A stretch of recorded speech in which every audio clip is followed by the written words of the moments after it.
leaning up against one, watching the vibe, forgetting all about the stress, thanking God I'm alive. It's so simple, I had to keep the song simple. And when I get home, I'm gonna open all the windows, feeling alright. Stopped at a stop sign, a car pulled up, bumping Fresh Prince's Summertime. Summer, summer, sign. I feel it in my skin, warming up my mind. Sometimes you gotta give in to win. I love the days when it shines. Whoa, let it shine. Sunshine, sunshine, it's fine. I feel it in my skin, warming up my mind. Sometimes you gotta give in to win. I love the days when it shines. Whoa, let it shine. Whoa, let it shine. Whoa, let it shine. Whoa, let it shine. Whoa, let it.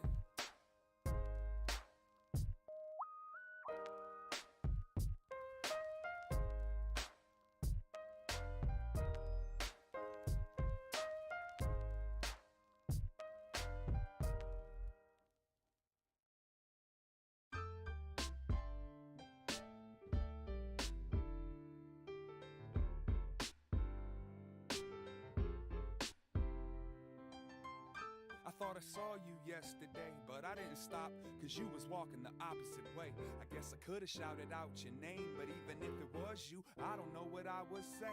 We could sit and reminisce about the old school, maybe share a cigarette because we both fools. Chop it up and compare perspectives. Life, love, stress and setbacks, yeah. So you could tell me how hard you had it, and you can show me all the scars to back it. And we can analyze each complaint, break it down and explain these mistakes I make. I like to tangle up the strings of the puppetry, but you knew me back when I was a younger me. You've seen Sean in all types of light, and I've been meaning to ask you if I'm doing alright. Yesterday, was that you? Look just like you. Strange things my imagination might do. Take a breath, reflect on what we've been through. Or am I just going crazy cause I miss you? Yesterday, was that you? Look just like you. Strange things my imagination might do.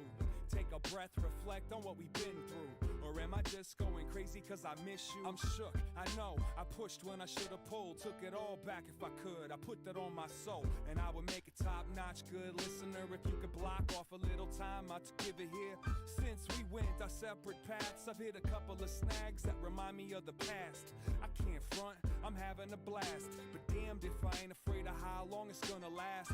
Sitting here wishing we could kick it. Give me your opinions, I do miss the criticisms. I didn't mean to be distant, make a visit. I wait up and keep the coffee brewing in the kitchen. But who am I joking with? There's no way that you and I will ever get to reopen it. It doesn't matter, this is more than love. And maybe if I'm lucky, get to see you out the corner of yesterday. Was that you? Look just like you. Strange things my imagination might do. Take a breath, reflect on what we've been through. Or am I just going crazy cause I miss you? Yesterday, was that you? Look just like you. Strange things my imagination might do. Take a breath, reflect on what we've been through. Or am I just going crazy cause I miss you? And when you left, I didn't see it coming. I guess I slept, it ain't like you was running. You crept out the front door slow, and I was so self-absorbed I didn't even know. And by the time I looked up, it was booked up. Put it all behind you, the bad and the good stuff. A whole house full of dreams and steps. I think you'd be impressed with the pieces I kept. You disappeared, but the history is still here. That's why I try not to cry over spilled beer. I can't even get mad that you're gone. Leaving me was probably the best thing you ever taught me. I'm sorry, it's official. I was a fistful, I didn't keep it simple. Chip on the shoulder, anger in my veins has so much hatred. Now it brings me shame. Never thought about the world without you, and I promise that I'll never say another bad word about you. I thought I saw you yesterday, but I know it wasn't you, cause you passed away, Dad. Look just like you. Strange things my imagination might do. Take a breath, reflect on what we've been through. Or am I just going crazy cause I miss you?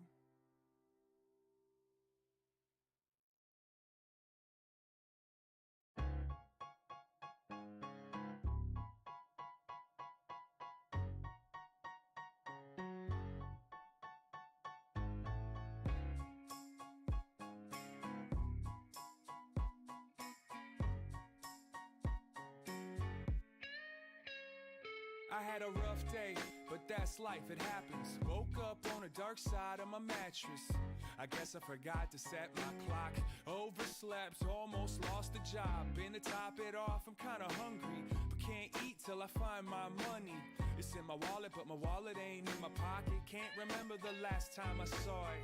And they don't want me in a bad mood. Afraid that it'll spread and everyone will catch an attitude. They got them all singing the same tune, thinking I should go and start a fire in the break room. Co-workers make me sick, and the manager really ain't shit. But I can't quit, so I'm hiding in the basement, holding on to my face like fuck this place. Every day can't be the best day. Do what you can right now, don't hesitate. That's why we try to make love and get paid. Take the bad with the good, now let's play. Every day can't be the best day. Do what you can right now, don't hesitate. That's why we try to make love and get paid. Take the bad with the good, now let's play. Hell no, I ain't going to school. The teacher's a jerk, he must think I'm a fool. And all the kids mess with each other always, all day. Class warfare up and down the hallways. And if you ain't popular, nobody talks to you unless they mocking you. Not even the bus driver or the hall monitor. I might as well climb inside my locker, huh? It's a bad day, bad week, and a bad month. Don't nobody wanna trade with my bag lunch. Someday I'ma be so cool, but for now I got cheap shoes, so I keep losing. Girls give no love to a poor man. It's a prison, the clock is warden, and it won't get no better when I get home. So I listen to the voice in my headphones. It say, every day can't be the best day. Do what you can right now, don't hesitate. That's why we try to make love and get paid. Take the bad with the good, now let's play. Every day can't be the best day. Do what you can right.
So apologize for that glitch.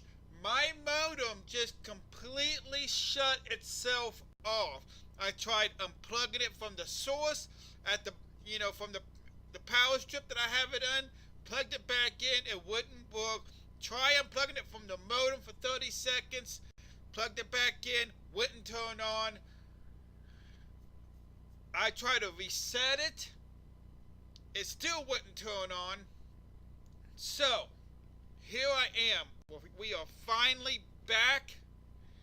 I do apologize about that. We are going to go to 10 o'clock tonight. I may be getting a phone call about 9:30 that I'm going to have to take. Yeah. I hope everybody's still here. Chris, you here?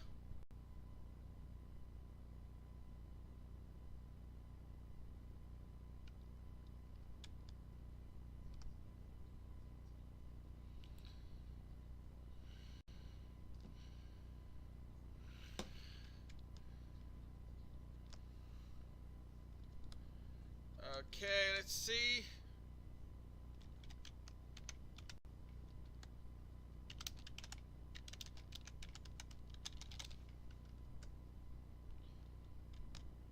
Alright, I hope everybody is still here. It looks like that CS or Baby Doll is still on. And Twizzle Nation, Twizzy Little, are you guys still here? Oh, is my chat bot just playing games with me and you guys ain't really here yet?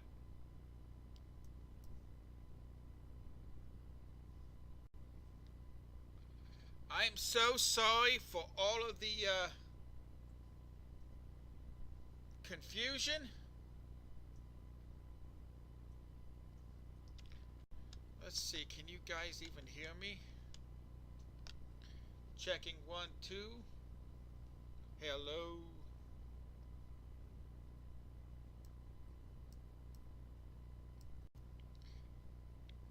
Checking 1, 2. Yep, alright, I am here.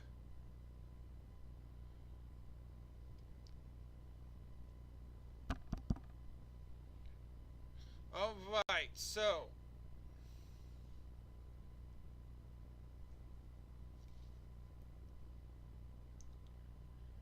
once we get the people back coming in, we had a great crowd in here before my modem just decided to go. So once we get those guys back and talking again, we will get started.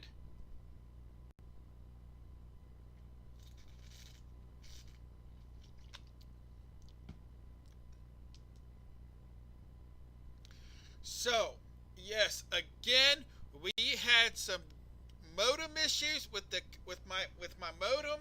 It just turned itself off and wouldn't come back on no matter what I tried, no matter what I tried.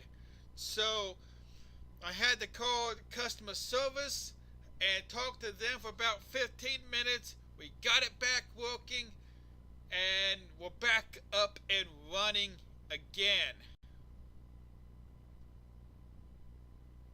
I hope you guys are here.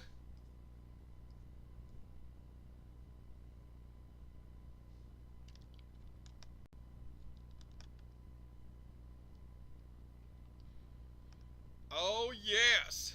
So, like I said, we had a lot of problems today. I do apologize. We will get this show in. We will go to 10 o'clock.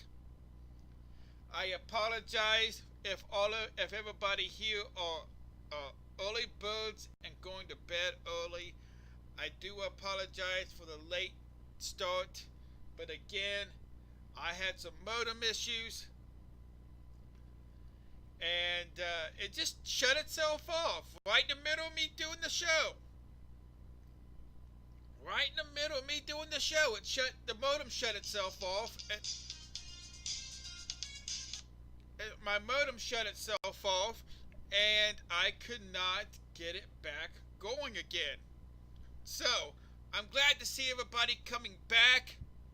Thank you so much for coming back, you guys. I really do appreciate it. I really do. It means a whole lot to me that you guys are coming back. Baby Doll, Twizzle Nation, Twizzy Little, thank you guys if you're here. I appreciate it. I know you haven't said anything yet, but that's the thing with live shows, isn't it? Anything could happen, and anything will happen on DC Film Talk. We've come to grow. We've come to learn this.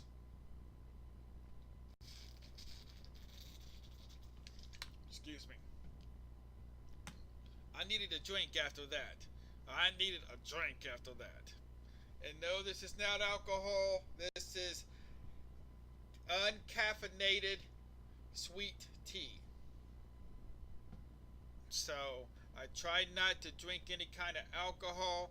So, but let's get it on with the show. Chris, are you here? Are you in the chat?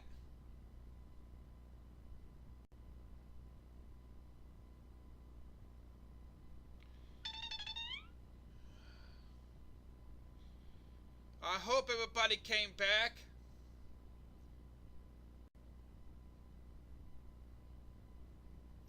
I've got my Twitch up and I'm like making sure that I can still see myself and that I'm still going and whatnot.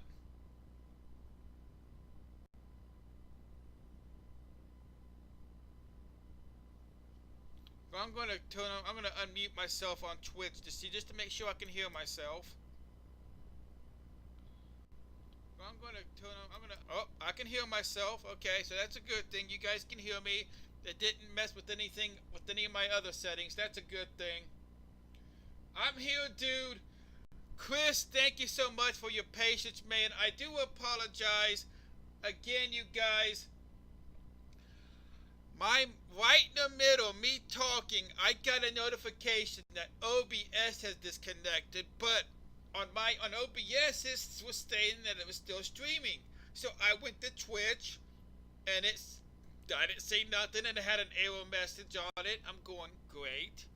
So I went and checked my internet settings on my computer. It said it wasn't connected. I'm like, okay. I do know that on my wireless router, it has the connection is not very, or the connector doesn't have the holding thing that holds it in. So sometimes it falls out. I thought that's all it was. It was not. It was still in there pretty good. I looked over and my modem is completely shut off. No lights, no power lights, no nothing. So I had to call customer service to get this thing back and running. So, what an adventure. You never know what's going to happen when it comes to live streams, you guys. I mean, wow. So, tonight's show, we are talking the Sam Raimi Spider-Man show. Or the Sam Raimi Spider-Man Trilogy. I hope all your other friends can make it back, Chris. Tell them I'm sorry. This doesn't normally happen.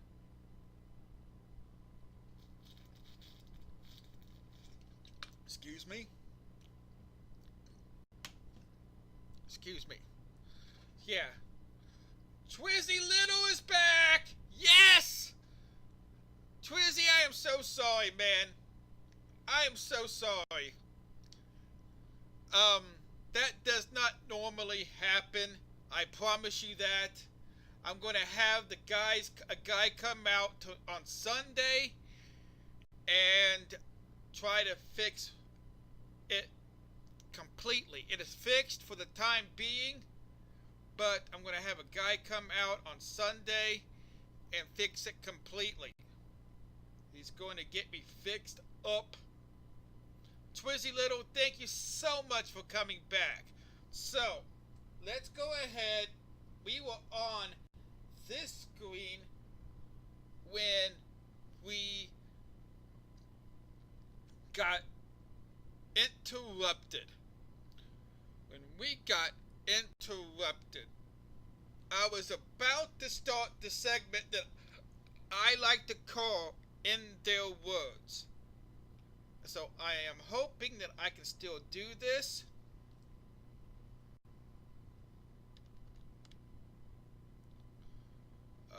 Let me see. I'm going to have to do this first and then go here. All right. Okay, so let me minimize this real quick. I'm going to have to bring up the chat so I can see it. There we go. Alright, so let's start this. In their words, it has the director, the producers, even Stan Lee himself, Tobey Maguire, Kirsten Dunst, all talking about Spider-Man and Spider-Man 2. But Matthias, awesome! How we doing, sir? How we doing? We are getting ready to start our segment. I will be right with you guys. This is about a 6 minute and 27-second video. Again, this is explaining the success of Spider-Man 1 and what the pressures was to making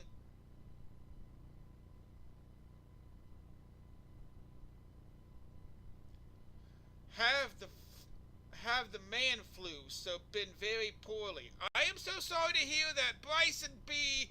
Hello, DC. Hello, Bryson B. Real quick, we're going to watch the 6-minute video. Take it. I hope you guys enjoy it. I know I did when I first saw it.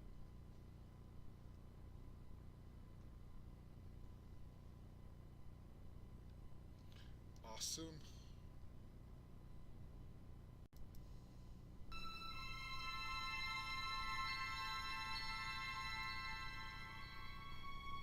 I don't know, but I'm not telling anyone.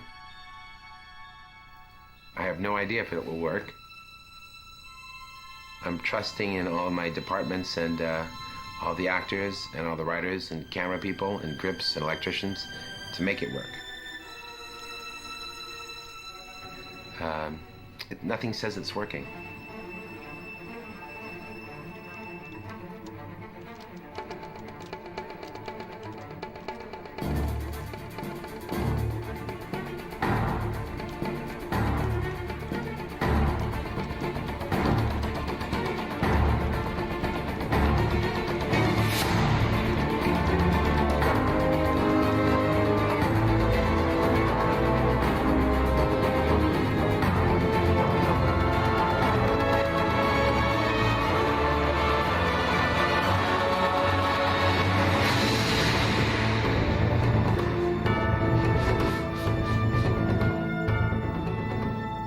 We had no idea, the actors, myself, the producers, that Spider-Man would be so well received by everybody.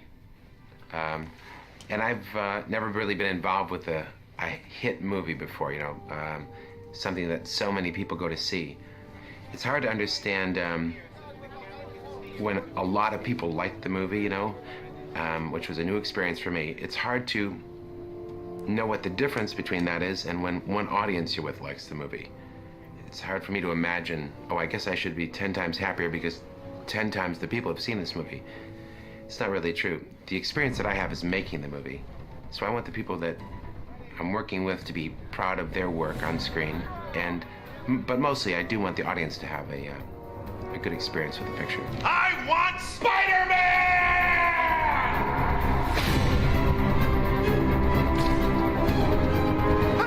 Every fan had a Spider-Man movie in their head.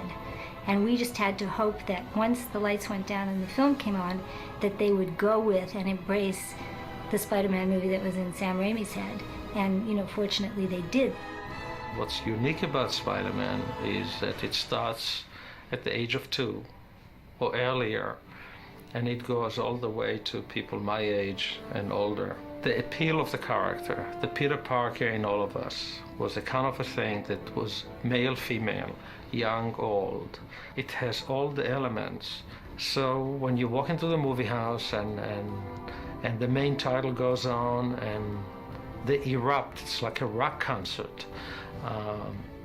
You knew the expectation was there, but it was even more fascinating to see that at the end and see this incredible depth and emotional investment that we all go through in this particular movie. Whatever life holds in store for me, I will never forget these words. With great power comes great responsibility.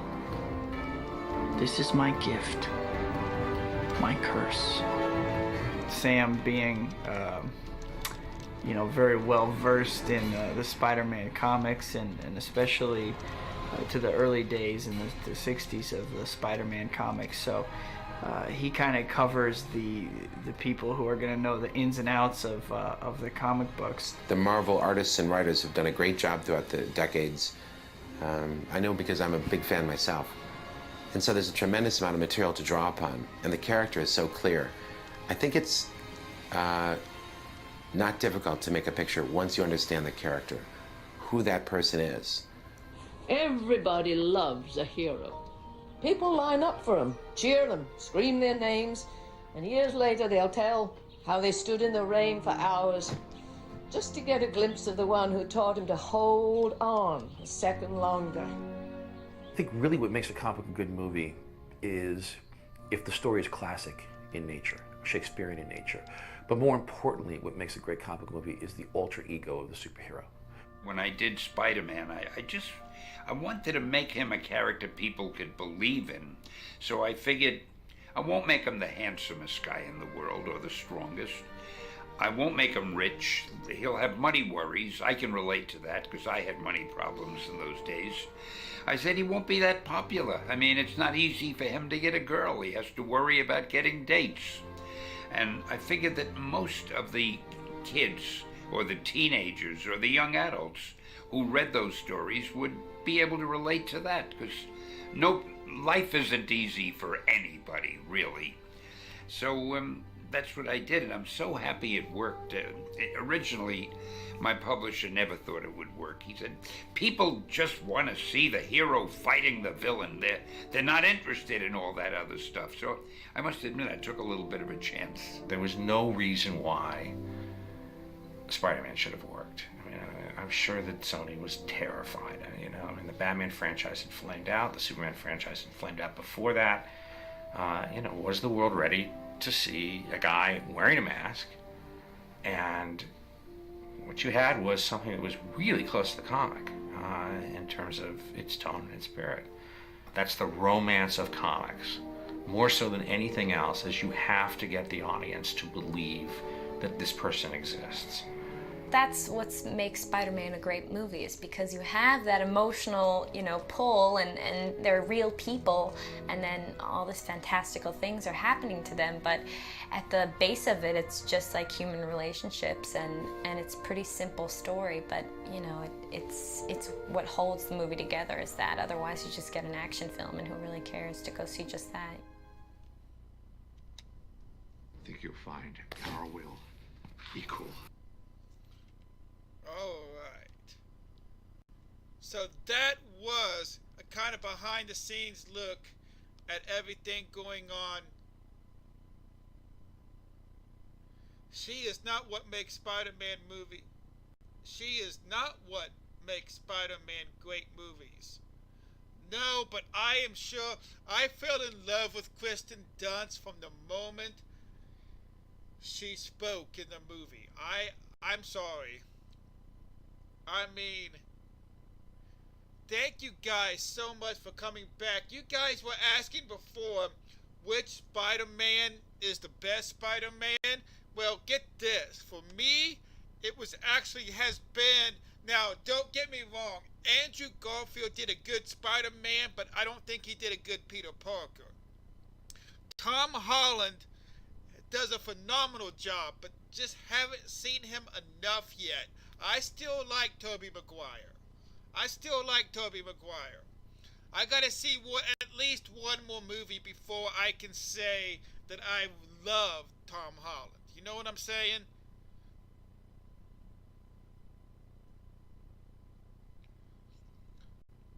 In my opinion, she is the only one who can beat Mary Jane. You know what, baby doll? You are right. I agree 100% with you. Zendaya does a great job in the newer movies, but be still my heart. Kristen Dunst, especially with the red hair. You guys, I have a thing for redheads, so I'm like, you saw during the video when she came on, I was like, my heart, I was kind of like telling you guys, like, my heart was pounding like 1,000,000 times a minute. The role was meant for her, in my opinion. She hasn't done too much since then, though.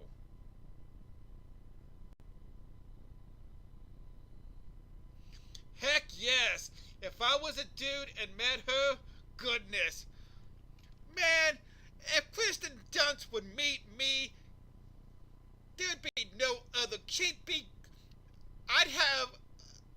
I would have a celebrity stalker after me. I'm just saying, look at this face. Look at this. Look at the new goatee.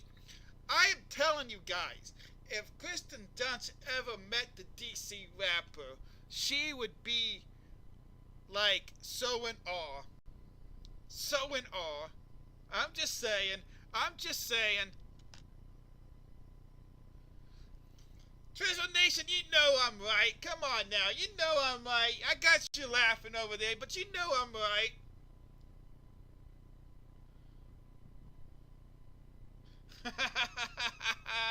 I love it, you guys. I love it.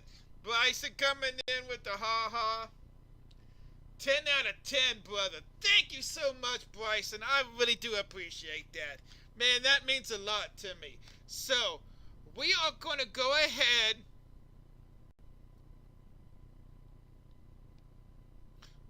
Drizzle Nation, don't hate. Ha, ha, ha. What is that one? Oops. Yeah. Yeah, baby. Look at this. Yes. So, what are we going to do now? We are going to go ahead and give Chris a call. Let's see if he answers. I hope he answers. Hope I didn't scare him away. I hope I didn't scare him away.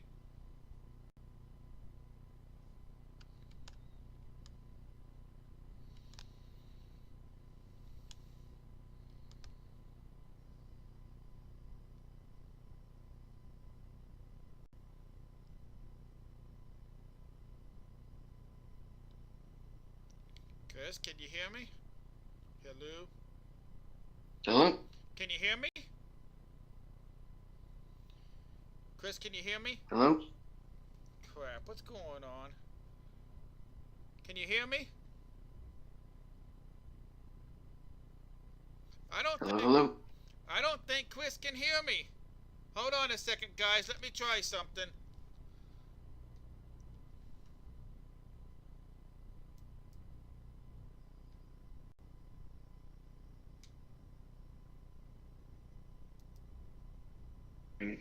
Can you hear me now? What is going on here? Hello? Hello?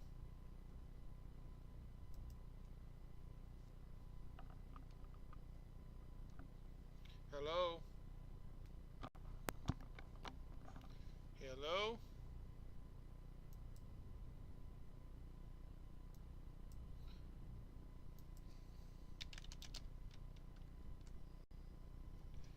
All right, so we're having problems with Chris with. It's not that you guys. It's not that I can't hear him. It's he can't hear me. Oh, jeez. What else can go wrong today? What else can go wrong?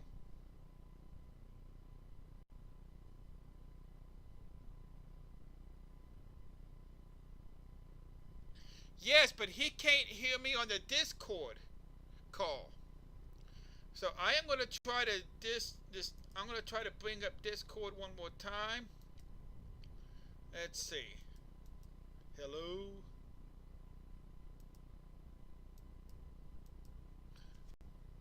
Hello.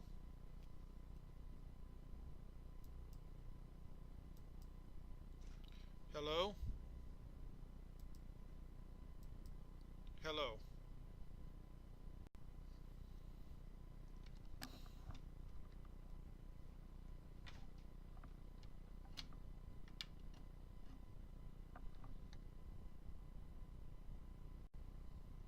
All right, I'm just. Mic on. Hello? It's still not working. Why is it not working? So we're gonna go to this. I hope you guys can hear me. I hope this works. Hello? Hello? Hello? All right. So let's try this again.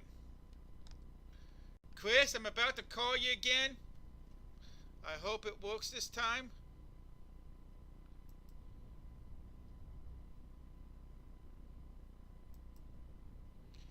Can you hear me? Yeah, I can hear you now. Awesome! Finally! I had to switch. Yeah. I had to switch mics. Oh, okay, I got you. I don't know why that happened. Man, if one thing, it's one thing after another today. Oh my gosh. Yeah, really. Oh my gosh. Reaper CT, hey baby. Love it. Love it. Well, as I told everybody before the whole modem thing happened, Chris is actually filling in for me tonight. It was supposed to be somebody else, but they got tickets to TwitchCon and decided they'll go to TwitchCon instead of doing the show tonight. So, which I understand. Yeah. If it was between TwitchCon and I don't know. I don't know what I'd do, to be honest with you. I'd try to do the show from TwitchCon, probably. Well, best of both worlds. Yeah. All right, so tell most of everybody here knows you already, but for when this goes up on YouTube, tell the viewers a little bit about yourself. Let's see. Obviously, my name's Chris. I'm 34 years old. I'm a father of two beautiful daughters named Nevaeh and Trinity, and they are 10 and 12. I like video games. I like computers. Anything technology-wise. I like tons and tons of music, and I love superheroes, comics, all that junk. Awesome sauce. Awesome sauce. So, what got you into superheroes in the first place? I mean, do you remember what first got you into it? My dad did, because he had some comics of his own, and he would talk about a few of them to me, and he would bring out some old comics or either some old TV shows like the old Hulk movie, not movie but show. Oh my gosh, and with Bill Bixby and Lou Ferrigno? Yep. Yep. I love it. Oh my gosh. Yeah. That's so fun. Yeah, he got me into it big time. That's awesome. That's awesome. So,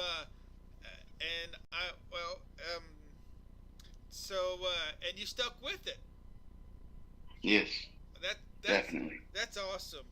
So, what kind of video games do you like to play? You said that you like to play video games. What kind of video games do you like to play? I like almost anything. Like, my favorites are like the Fallout series. I like the Elder Scrolls. Awesome. Doom. Of course, all like superhero games. Like, I remember I used to love playing the X-Men games on the original Nintendo and Spider-Man games on the Super Nintendo, like Maximum Carnage and stuff.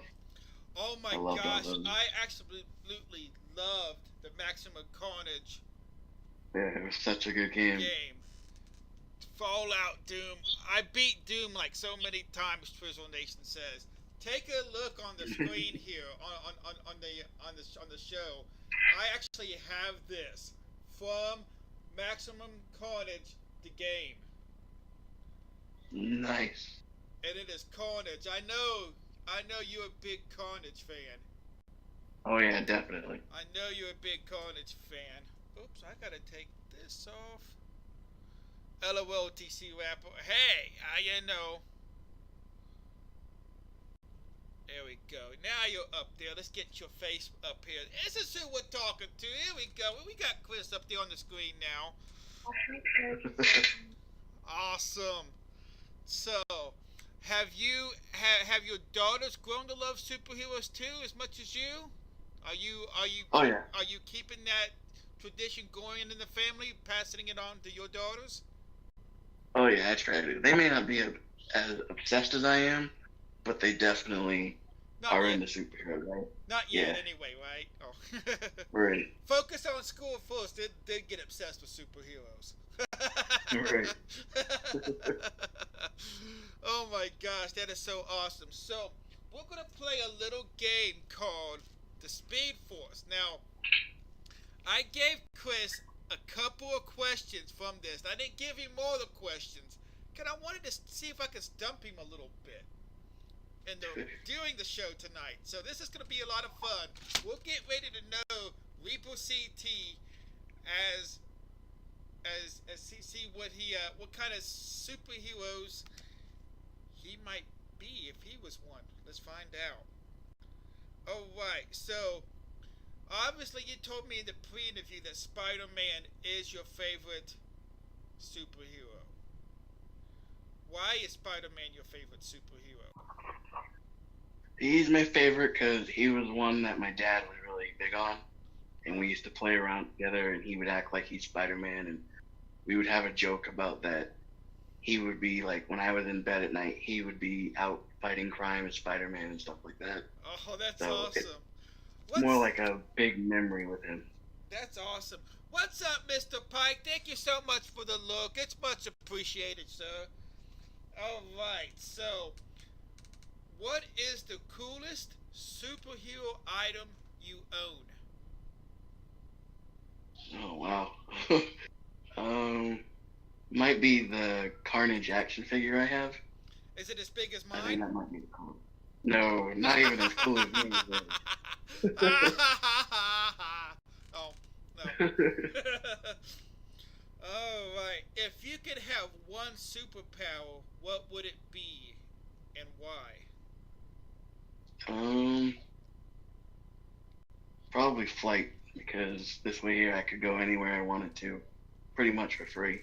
I could travel the world and everything. There you go, there you go. That's my kind of guy right there. What is up, Game Tease? How you doing, bud? Thanks for stopping by. We are playing a little game with Reaper CT called the Speed Force. So he's a little quick fire and answer. So, would you use said power for good or evil, Chris? Mostly good, but I'd probably be, probably use it for a little bad now and then, 'Cause we're all human, Right. Heck yes, flying for me too, says Baby Doll. And actually, me too, actually. Since I don't drive yet, I'm working on that actually, but since I don't drive yet, I mean, flying would be the best way to go, right? Definitely. What would be your superhero or villain name? Oh, man. See? I got some tough ones here. I'd probably be weird and just do my name backwards, so it'd be like pronounced like Cirque, but it'd be like just the Cirque or something like that. I don't know, just to be weird. Just my name backwards. That'd be pretty cool. I've never heard that. Game T says the French tickler. Oh gosh, Game T's. All right. Who would be your arch enemy then? Cirque. Arch enemy. Man, that one's a tough one. Alright, Cirque. Let's see. I don't know. It'd probably be like an arch enemy though. Would it have to be like actual from comics, or do I just make up one? Make up one. You gotta have your own arch enemy now. You can't take somebody else's. Right. Oh goodness gracious, you guys. I don't know, man. That was really good. What's that? That was a good one. I'm not sure what that would. I know, right? Would be like. Wow, I guess it would have to be someone who was like really cruel to almost like a dictator or something, I guess. Okay. It was treating people bad or something. Alright, Cirque. What would be your kryptonite? What would be your weakness? Oh man. Pizza. How did I know somehow pizza was going to make its way into this questionnaire? How did I know this? Oh my god. It wouldn't necessarily kill me, but it would definitely distract me big. I wouldn't be able to say no to it. And here I thought you were going to say Baby Doll's Kisses, but I guess I was wrong. It's pizza instead. It's pizza instead. I guess her too, but she knows I can't say no to pizza. Ain't that the truth, she says. Oh, I love it. Oh my gosh, this is so much fun. Your favorite superhero TV show. Now, this could be ones that you was talking about you used to watch with your dad, or current ones, or whatever. Could it be a Netflix show too? It can. I mean, be the Punisher. The Punisher. Wow, that's one I have not watched yet. So I gotta get on. That's really good. You know they just canceled Luke Cage. Yeah, it's a bummer. I know, right? All right. Your favorite superhero weapon or gadget, possibly. Maybe like something like Batman uses, or maybe like how, Gambit uses the cards, Right. I have to say Spidey's web slingers. Those things are so cool. Yes! Gosh, a man after my own heart. All right. And your favorite clip from a superhero movie?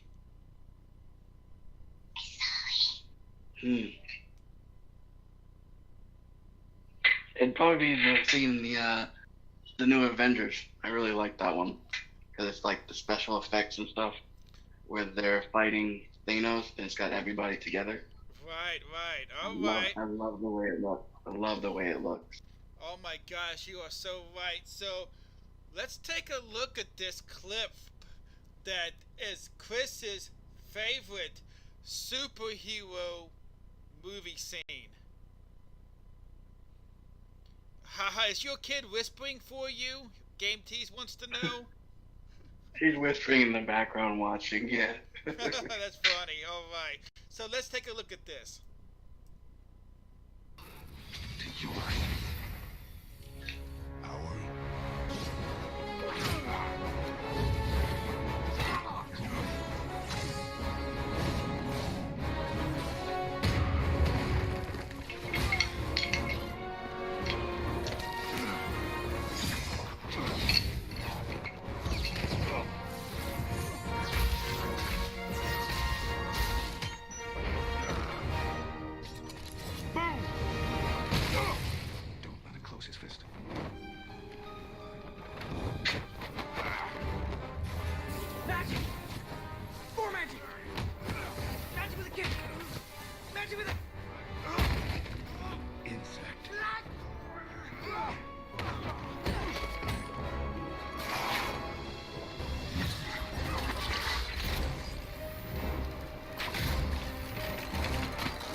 Used your greatest weapon.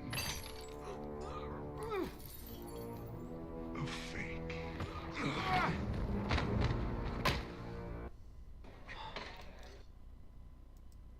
Oh. What's your name, kid? The human spider. All right, let's take that off before we screw anything else up. All right, so that was Chris's. That was Chris's favorite superhero clip. I saw Baby Doll saying, yes, that was a good one. Visual Nation saying something like, that was the first Avengers movie he saw, or that they saw. That's pretty... What did you think about it, Twizzle Nation? Did it make you want to go back and watch the other ones, or no? Or just excited for the next ones to come out? Alright, so... That was the Speed Force question, quick fire and answer. Yes, it did. Awesome. It made a fan out of Twizzle Nation. Black Panther was cool too. Yes, it was. I actually got to take about I think it came up to be about 35 people to go see the Black Panther movie, which was pretty awesome. That's what I'm trying to do with the new Spider-Man movie coming out, the animated Spider-Man movie coming out, Into the Spider-Verse. As you guys can see on the bottom there, at the bottom of the screen, I have a donation going for $250. And we're $30 in, which is not bad. We got about 48 days to go until the Spider-Man movie comes out. I want to take about 39 people to go see this movie. But to do it correctly, it's going to cost me $250. So, if donations are not necessary, but they are appreciated. It helps me do things out in the community with DC Film Talk. I like to give back as much as I can. I've been given so much, and basically my computer was given to me for free, and all of you guys' support and everything means so much to me. I try to give back as much as I can. And doing the movie screenings is just one way that I can do that. So, Spider-Man 1, 2002. When I first heard about this, I didn't really know about Tobey Maguire. I mean, I think Seabiscuit had been out, I think. He was in Seabiscuit, and I saw that. But I'm like, Tobey Maguire? Really? Yeah. I mean, and then, William Dafoe as the Green Goblin. I'm like, really? What are they thinking? What are they thinking? Raven, raid! We're getting a raid? Oh my gosh, thank you so much for the raid. Hi. No. Nice, thank you so much. Is it Revan or Rayvan? Or Revan? Revan? Thank you so much for the raid. Thank you. I don't know why my alerts didn't pop up saying that I got a host or even a raid. That's odd. But anyway, so movie comes out. I'm driving at this point. I went to go see it 3 times in the theater. It was that good. I mean, and did you actually get to go see it in the theater, Chris, or did you have to wait till it came out and like on DVD? Oh, I went and saw it. I made sure I went to see it. And did you? I had to see it. Oh yes. So did you see it more than once in the theater? Oh yes. How many times do you remember?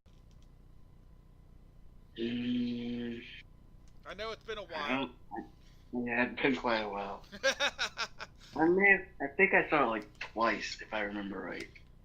I got the bootleg crisp copy, Visual Nation. We won't tell nobody, all right? We won't tell nobody. I promise not to tell nobody. This is just going up on YouTube, so we won't tell nobody.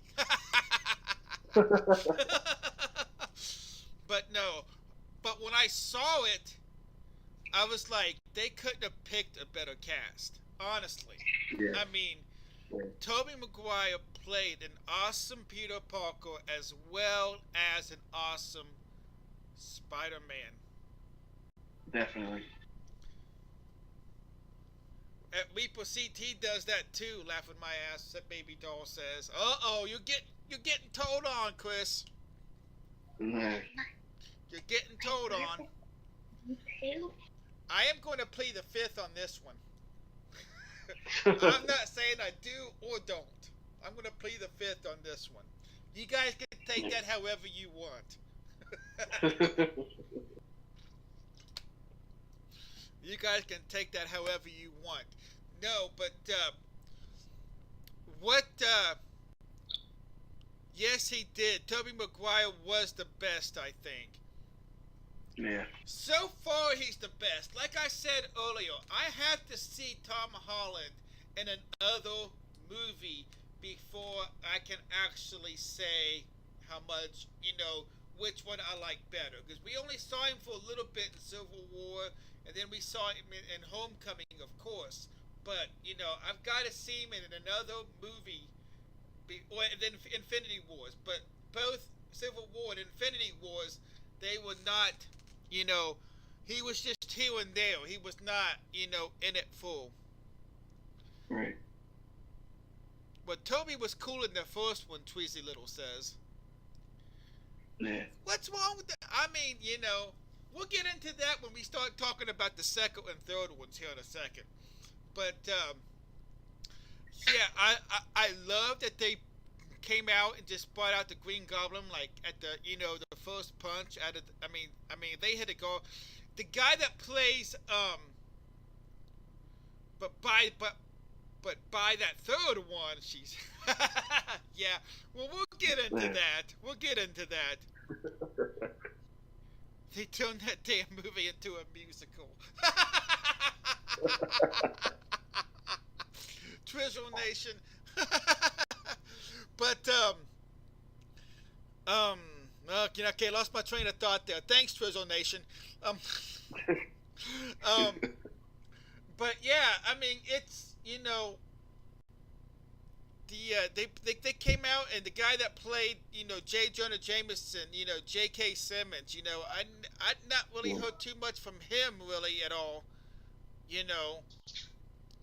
and yeah, I thought he was a perfect JJ. Oh my gosh, I tried to find one of my favorite when I went to go find my favorite clips earlier today.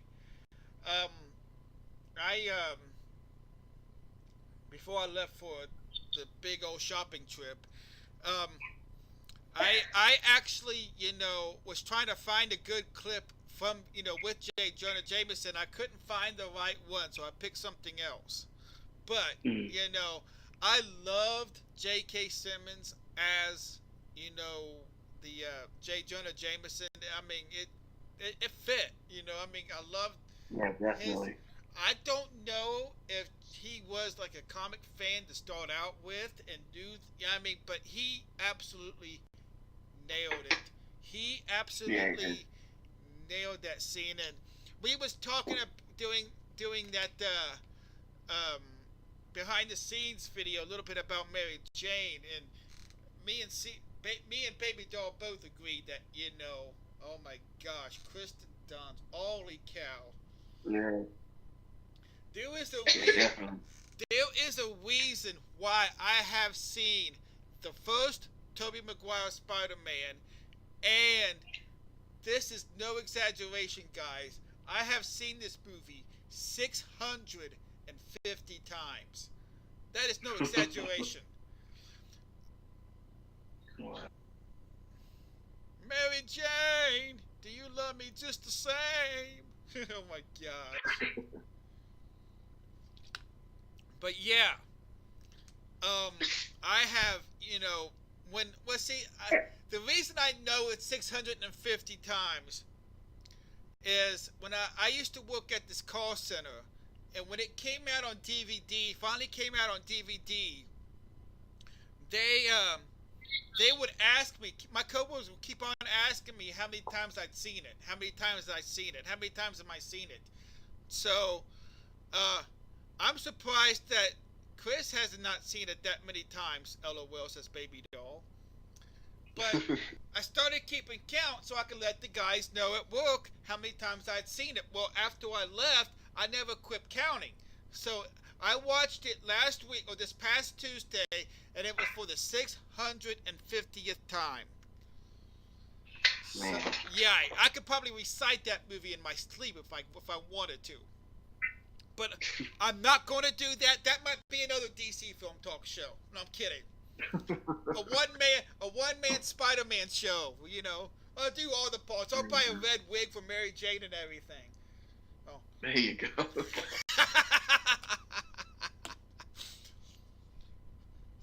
Next on DC Film Talk. No, I'm kidding. So, Oh, look, Baby Doll likes that idea. Oh. Yeah. So, but it's, I mean, what made the first two Spider-Man great, I think, is Sam Raimi, is a huge Spider-Man fan to begin with. Right. Drizzle Nation wants to fuck all over Mary Jane, don't you? Who doesn't? Who doesn't? Right? I mean, come on. DC Rapper, you're hilarious. Well, thank you. I appreciate that, Baby Doll. I appreciate that. But yeah, Sam Raimi is known as a big Spider-Man fan to begin with. So he knew all the you heard in that interview before. He knew all the ins and outs of the comics, the earlier comics even. So don't know what happened with the third one. I think he might have been under a lot of pressure under the third one. But like I said, we'll get into that. So, now I know what your favorite clip was from Spider-Man, and we'll get into that into a second. But what drew you back to go that second time to the theater to see it? What was it about this movie that drew you back? I just loved it. It was awesome that they brought him onto the big screen, because I have said for years I would love to see Spider-Man on the big screen and all this, and then they finally bring it out, and I was just obsessed with it. I loved it. Right.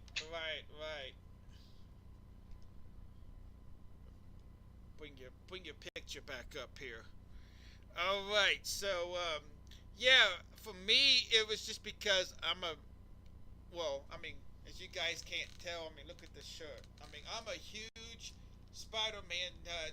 Chris, I know you saw my Instagram post, which of my new Spidey gear that I bought the other night or yesterday. I'm jealous. It was normally $40. It was half off. It was only $20. I was actually going to wear it tonight, but I thought, no, we're talking about the actual movie, so I might as well wear the Spider-Man shirt. I love this shirt. Thank you, Twizzy Little. I appreciate it. This is my Hotties pick. Yes, it is. Yes, it is.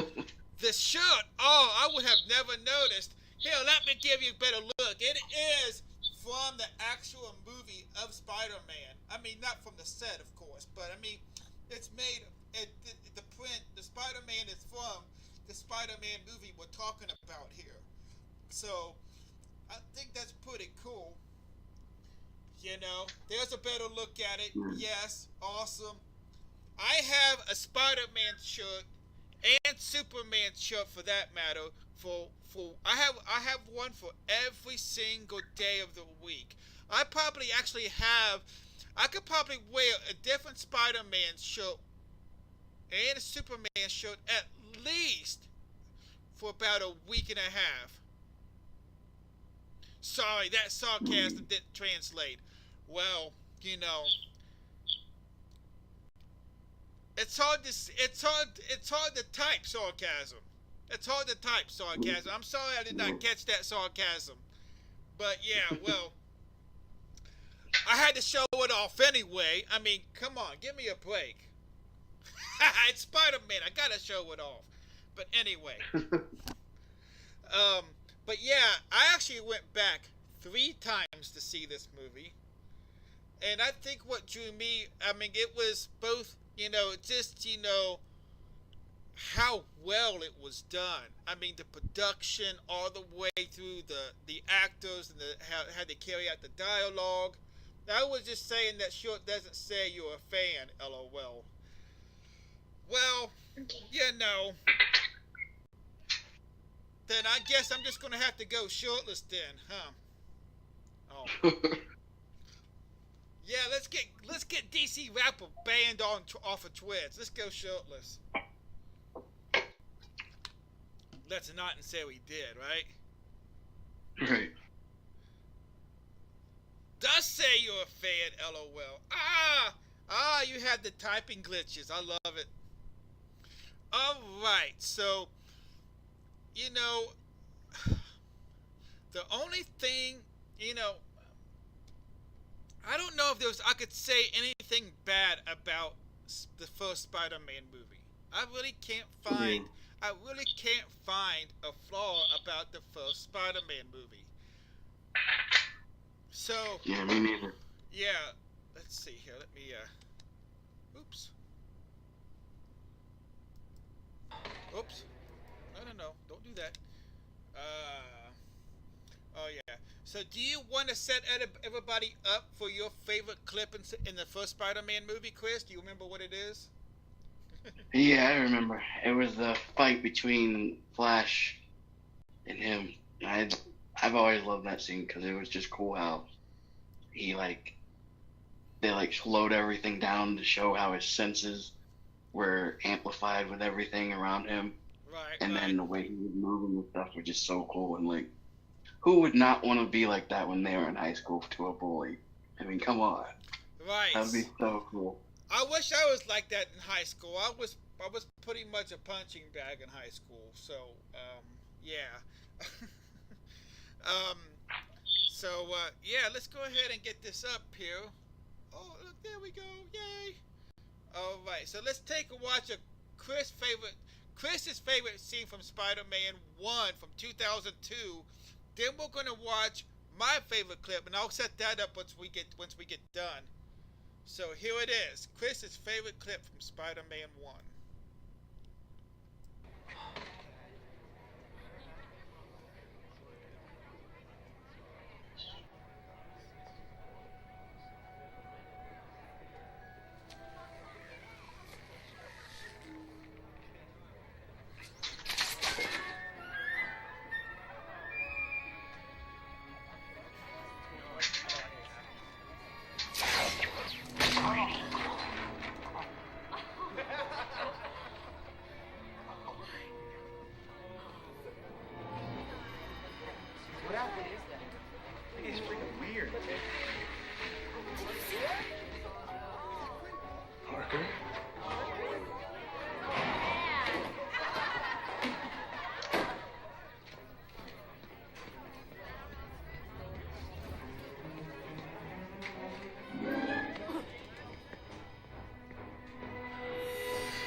Pretty funny, don't you, freak? Flash, it was just an accident. My fist breaking your teeth, that's the accident. Come on, Flash.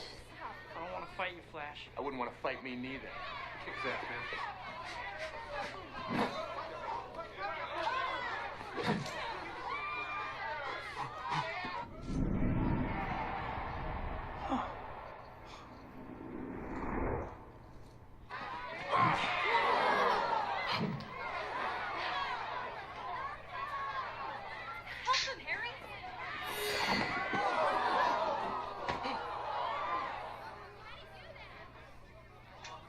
Which one? It's all yours, man.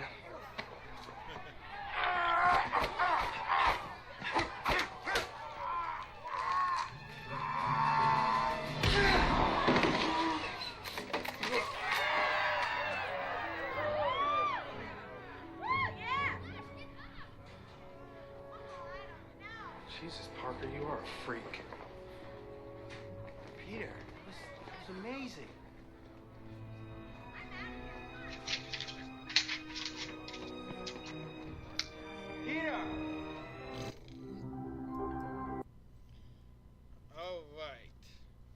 So yeah, that was Chris's favorite scene from Spider-Man. Now, if that showed, I cannot pronounce that guy's real name that plays Flash Thompson in Spider-Man, but he actually now plays Deathstroke in the DC universe. Did you know that? Oh, that's him? Yeah, I didn't know that was him. That's him. Yeah, that's Flash Thompson from Spider-Man. Just Oh, like, wow. just like J.K. Simmons plays Detective Gordon in the DC universe now. Wow. So you have two Marvel alum from Spider-Man 1, and well, J.K. Simmons was in all three of them, but that are now in the DC universe playing somebody else. So that's pretty cool. Yeah. It's Joe Maglin. I cannot say that guy's last name. I just can't do it. Now, my favorite clip is when he's in the wrestling ring before Uncle Ben dies. Oh, yeah. And that one was a good one. And let me tell you guys why. I do not like wrestling now, but back in the 80s, I actually loved wrestling. And, you know, the feats of Hulk Hogan and Macho Man Randy Savage and, you know, all of those guys. Well, the guy playing Bonesaw is none other than Macho Man Randy Savage. Yeah. You know, and I freaked out when I saw that. Wrestling is even better now. Okay. After I found out that it was like fake, then I stopped watching it. But, you know, back in the 80s, I didn't know any better.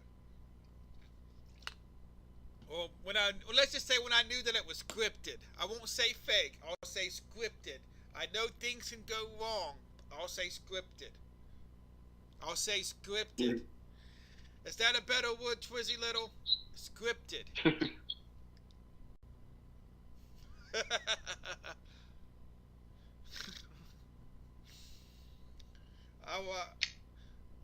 I'll say scripted.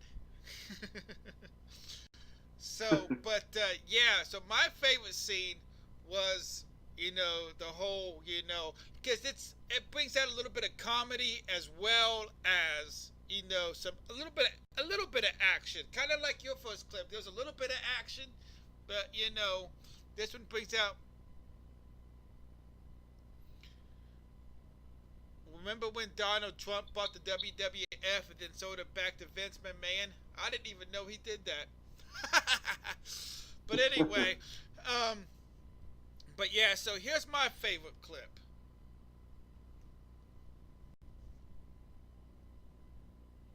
What's your name, kid? The Human Spider. The Human Spider, that's it? That's the best you got? Yeah. Oh, that sucks. The sum of $3,000 will be paid to the terrifying, the deadly, the amazing Spider-Man! My name's the Human Spider. I don't care. Get out there. No, he got my name wrong. Get out there, you moron. Bonesaw's gonna eat you up and spit you out, little man. I hope you brought your mommy with you. We're gonna break you someone to go crying. I'm gonna rip all 8 of your feet legs of yours off, one by one.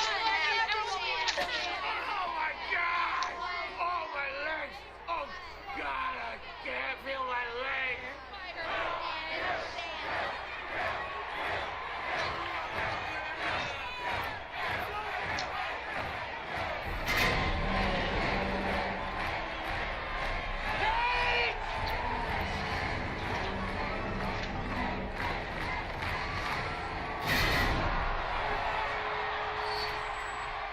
Hello, guys?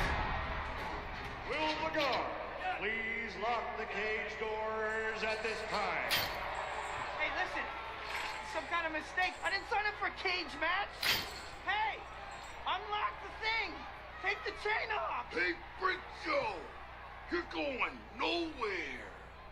I got you for 3 minutes! 3 minutes of heat time! Ah! What are you doing up there? Staying away from you. That's a cute outfit. Did your husband give it to you?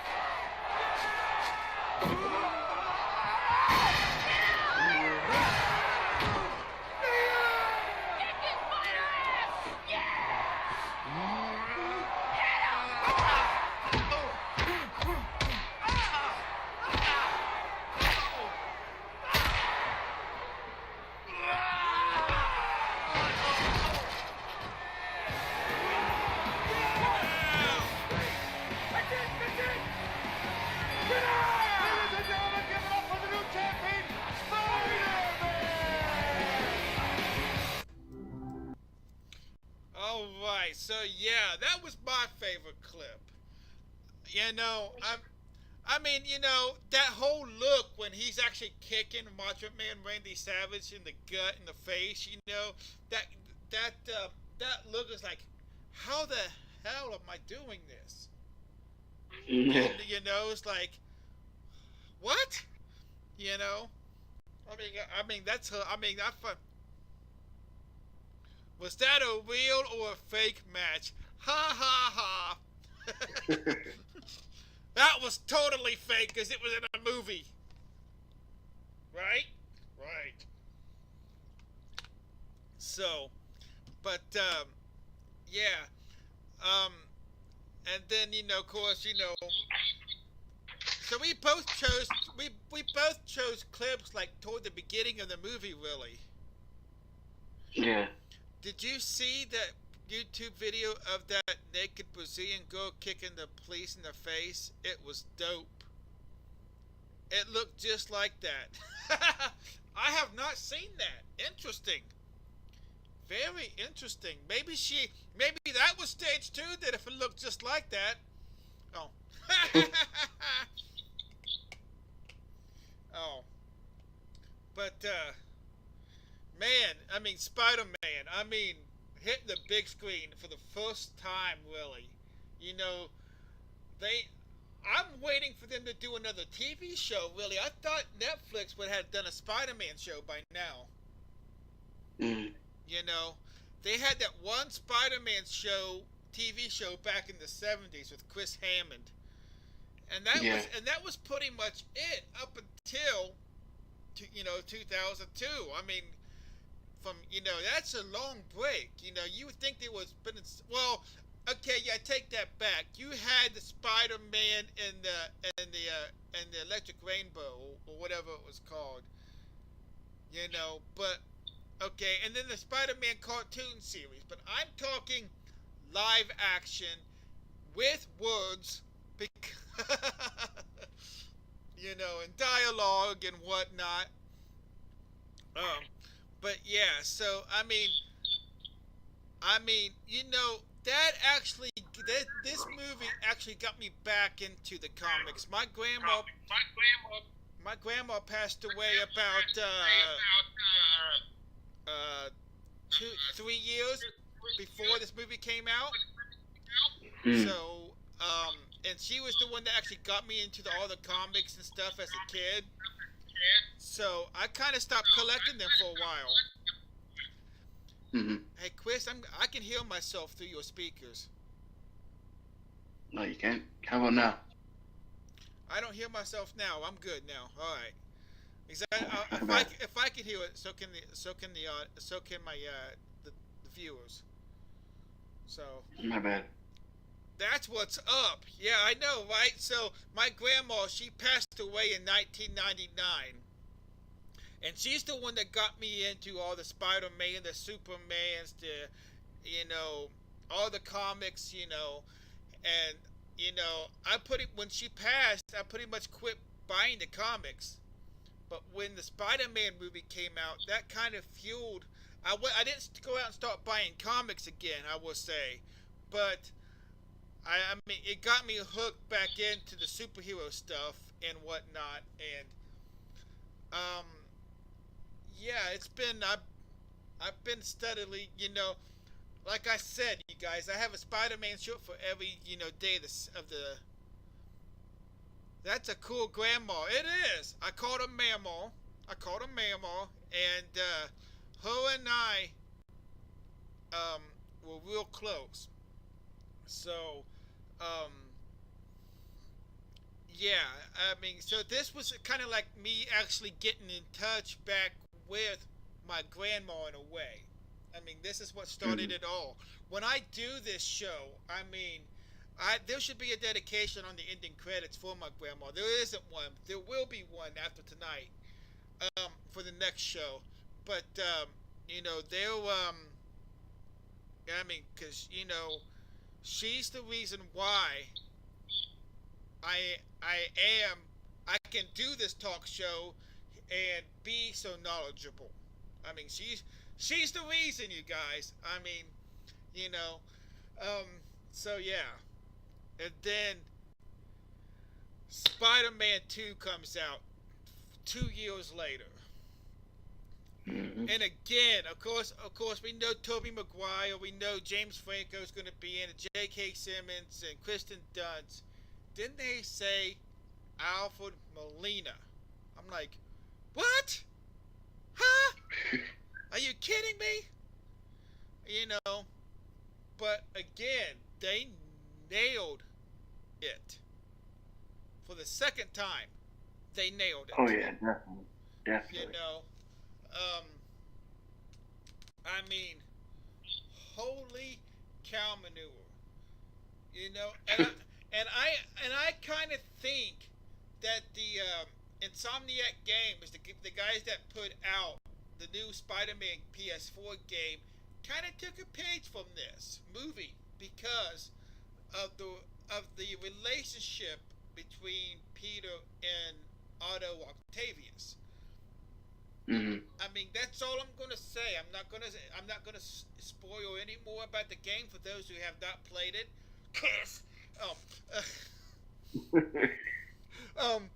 But I'm just saying, I mean, I could see and there are some Spider-Man 2 references in the game. I mean, there's a train, there's a train scene. Go figure, right? So, now Spider-Man 2, I've only seen 422 times. It's not the 650 like the first Spider-Man. I know I kind of laxed a little bit, guys. I apologize, but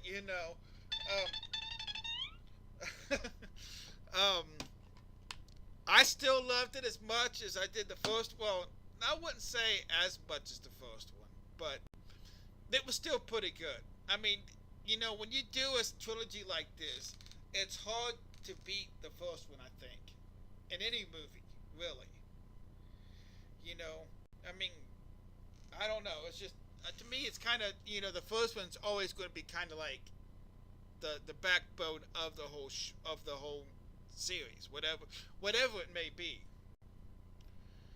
So, but the only what did you think of the second one?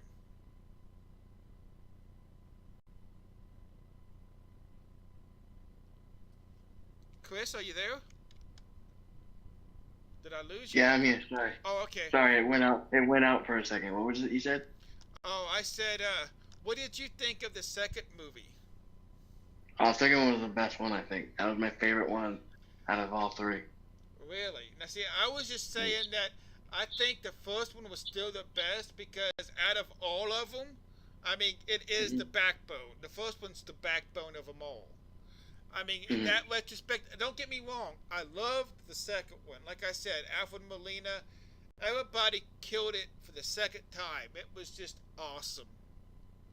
Yeah. And how they got Peter delivering pizzas and had the whole, money problems in there. I mean, they had actual human problems in a superhero movie, just like the comics. It was real relatable. I mean, I loved it.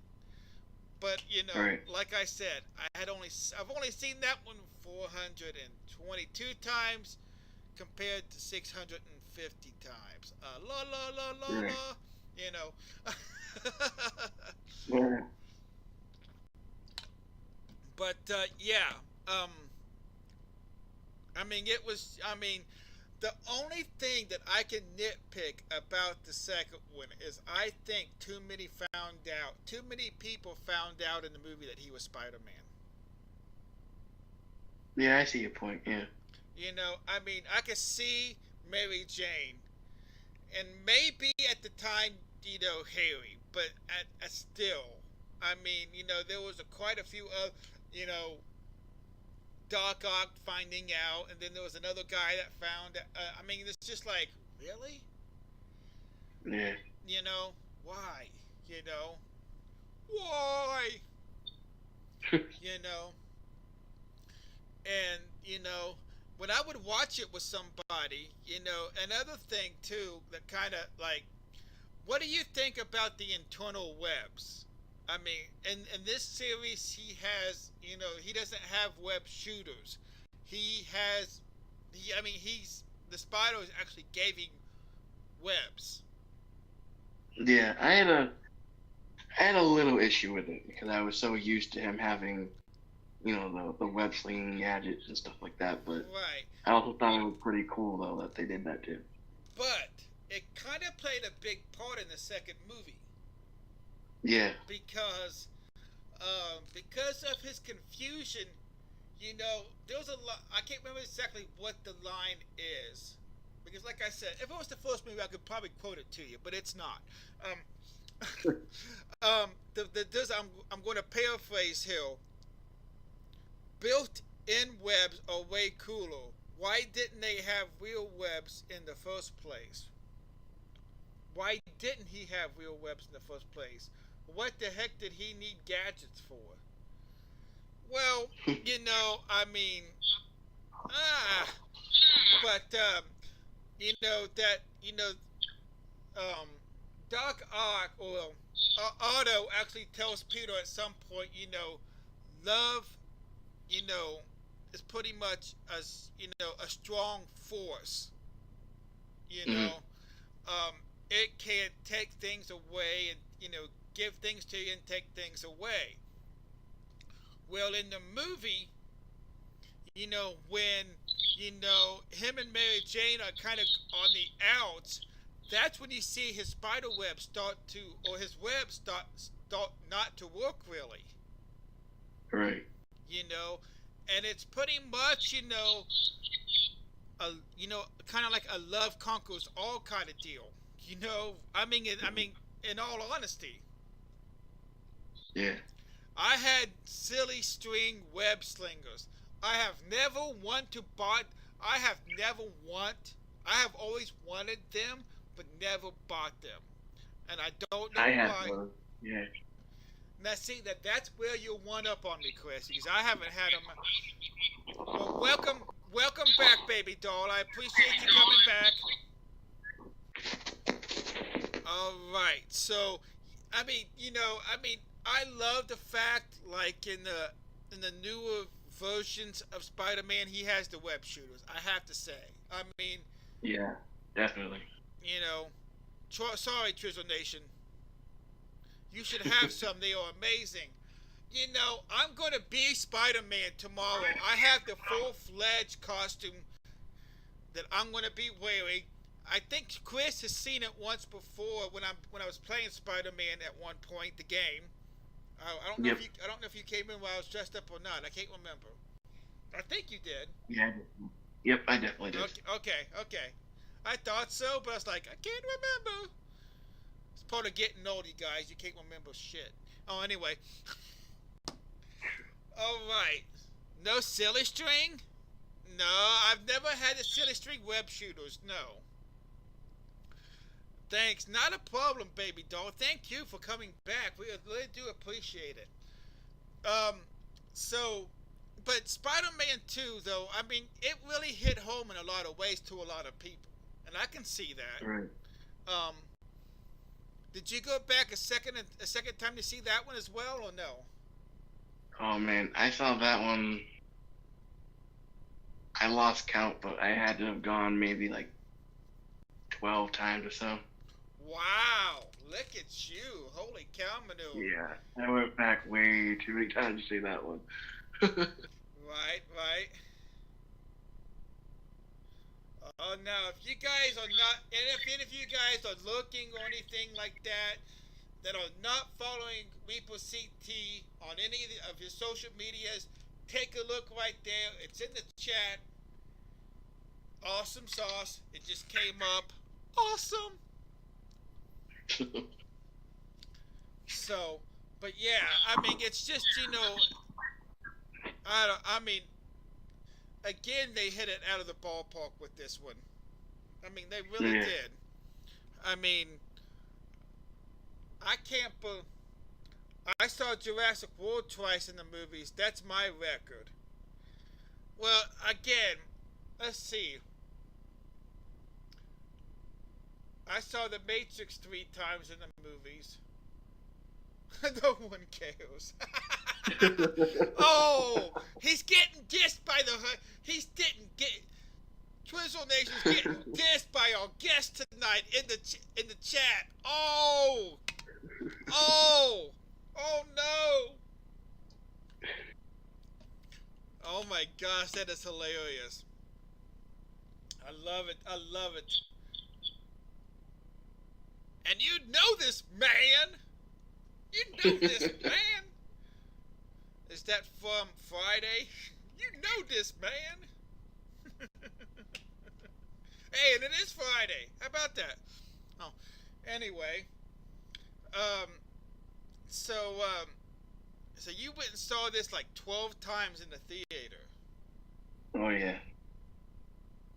That is pretty awesome. That is pretty awesome. That now at this point, I think. Let me think back here. No, so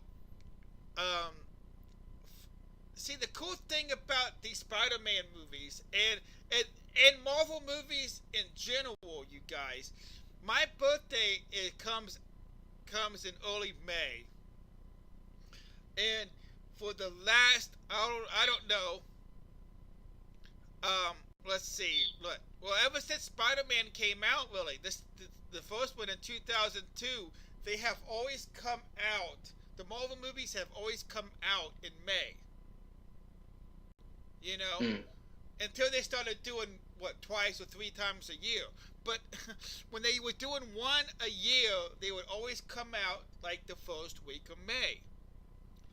Now, my brother and I have this thing where we take each other out to see the movies. Now, my brother's more of a Marvel guy. He loves his Wolverine and X-Men. Those are his favorites. It's a conspiracy. No, it's not. All right, but he said that he was always mad because there was no superhero stuff coming out in April on his birthday, but there was always something coming out on my birthday to go see. You know, so when you go see something like, I don't know, Super Troopers or something for his birthday, then we go out and see Iron Man or Avengers or Spider-Man for my birthday. He was kind of, he was like, what? But, and we still do that to this day. So, last year, or this past year, it was, we went and saw the Infinity Wars together. Again, on my birthday. What did we see? We saw Super Troopers 2 for his birthday this past year. Or this past April. So, Ninja Turtles always comes out in June. Yeah? Come to think of it, they do. Yeah. Actually, I think the very first one back in the 89, 90 came out like the last week in May, if I'm not mistaken. But that's just because I remember that for some odd reason, because I went and saw it with a bunch of cousins that I really hadn't seen in a long time at that point. But anyway, Spider-Man 2 is just now I'm not going to ask you your favorite part about, because we'll get ready to see that when we get done talking about Spider-Man 2. Aha, see, Trizzle, see. I don't know, can somebody look that up for me? Check out the 1989 or 1990 Ninja Turtle movie and see when it came out. See when the release date was. I'm thinking it was the last week of May, but I could be wrong. If somebody would like to check that out for me. Maybe. Maybe, baby. Alright, so I haven't. Alright, let me take this phone call real quick. I'll be right back.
Sorry about that, guys. That was my uncle.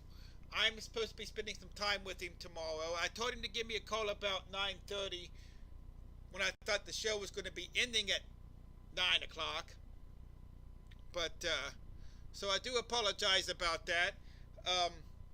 So let's get talking back about Spider-Man 2. Are you still there, Chris? I'm here. Okay. Making sure you can still hear me. Yeah. So, no, I'm going to be spending the night with my uncle tomorrow night. My aunt just passed away back in March. And this week was his birthday. So, my mom and I bought him a pumpkin pie for his birthday today. So, we're going to kind of surprise him with a pumpkin pie for his birthday. Yay! Oh, actually, I bought the pumpkin pie. But anyway, that's all right. Welcome back, Kev. Welcome back, Mr. Pike. How you doing? Thanks for coming back from the look. Mr. Pike was looking. So, overall, what would you, from a 1 out of 10, 1 being the worst, 10 being the best, what would you give Spider-Man 2? Probably a 9. A 9. I'm so sorry about your aunt. Baby doll, thank you so much. She was probably my biggest supporter of DC Film Talk, Diversified Comic Film Talk. She's the one that I talked to. She was actually named the producer early on, and she actually got people to come in.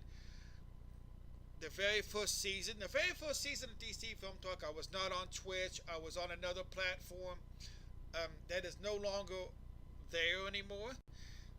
One of the reasons why I'm now here, thank goodness. But yeah, it was very hard. Still is some days, so I do appreciate that, baby doll. But yeah, so A 9 out of 10. Why not a 10? Why not a 10? What would it made it a 10? Would make it a 10. I'm not sure. Like I said, it's one of my favorite ones out of 3.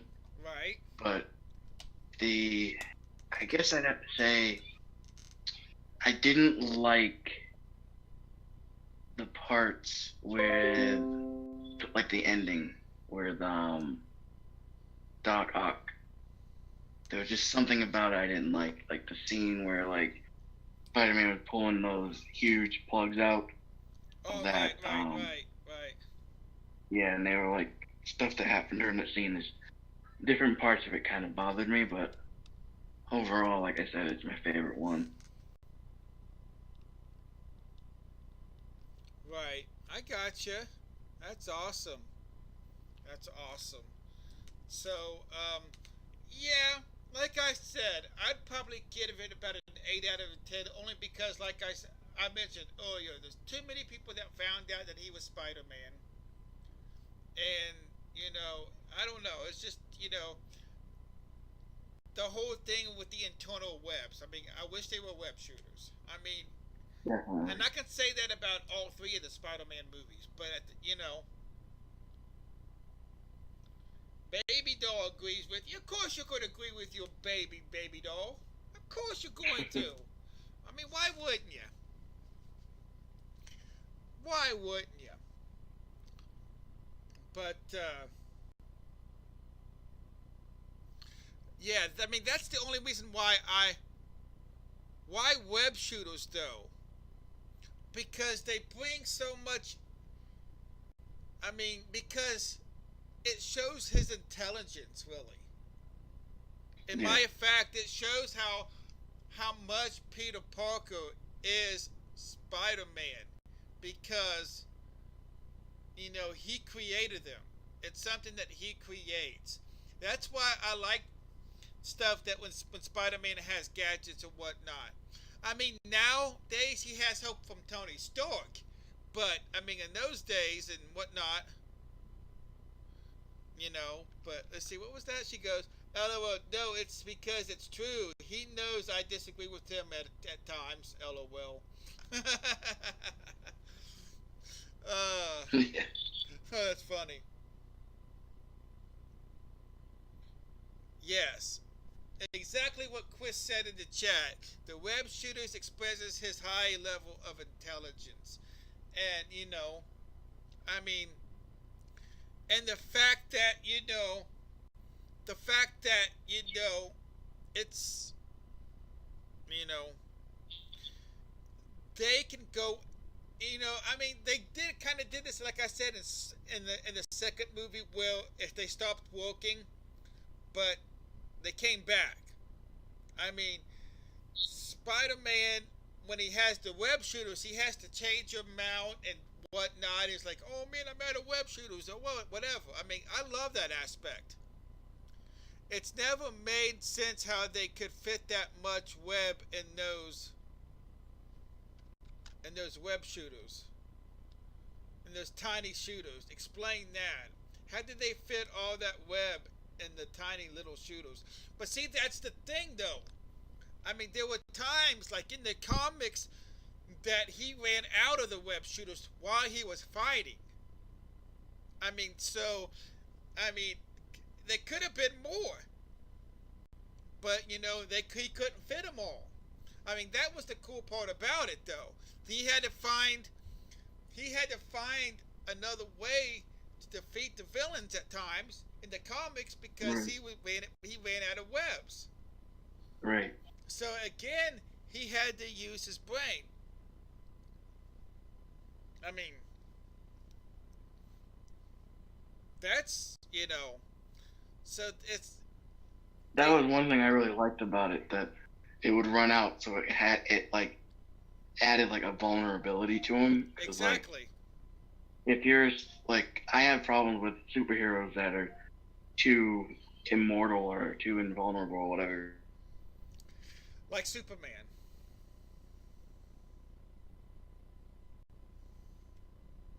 he would have to use his own brain to figure out how to get out of a situation and such.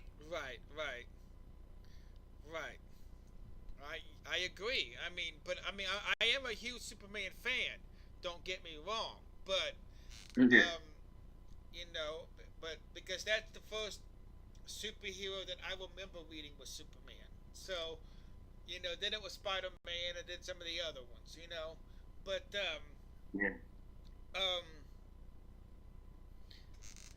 you know, I just like the whole aspect of him trying to maybe, you know, at some point, maybe he has more cartridges somewhere on him, like, you know, and he's trying to get him out, trying to put him in all while, you know, he's getting beat up, you know.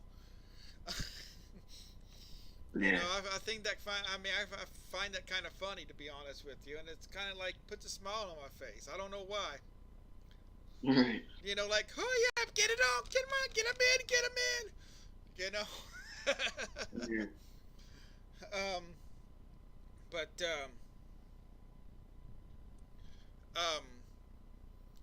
So set up your favorite scene in Spider-Man 2 for us. Then we'll get talking about Spider-Man 3.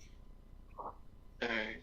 So my favorite scene in Spider-Man 2 was the train fight, just because the way they had the visuals and the cameras, and it was just so cool, and it was so action-packed how it was, and it was just cool how they showed how Spidey was able, like, all his flexibility and where he could, like, dodge stuff and so on, and it was just really cool to me how they did that scene.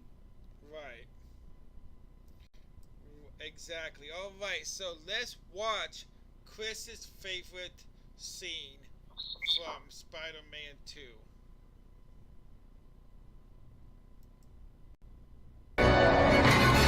Where is she? Oh, she'll be just fine. Let's talk.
a train to catch. All right, so that was Chris's favorite scene from Spider-Man 2. Now, my favorite scene is pretty similar. My favorite scene from Spider-Man 2 is actually the fight they have in the bank. Yeah. You know, I actually, you know, quite honestly, I mean, I was going to pick the train scene myself, but since you had already did that, well, you know, I had to pick another one. Yeah. So, but I actually do like, you know, the trains or the bank scene as well, because again, you know, they had a bit of comedic things going along with the bank teller and Aunt May, and you know, I mean, it made me laugh a little bit too, along as with the action. Yet again, I mean, you know, but so let's throw this back up and watch my favorite scene. Oops, there we go.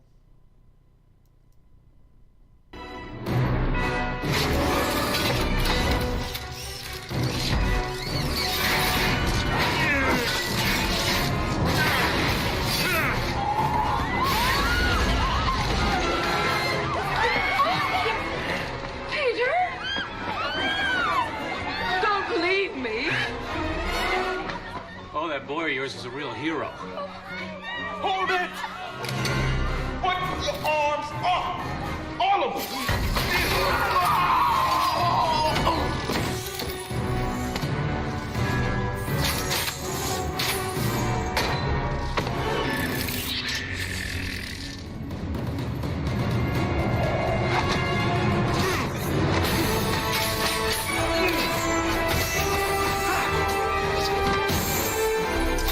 Here's your change!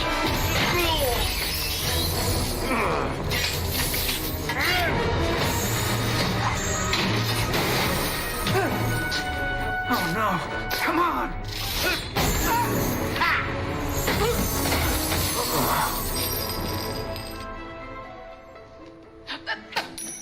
Ow!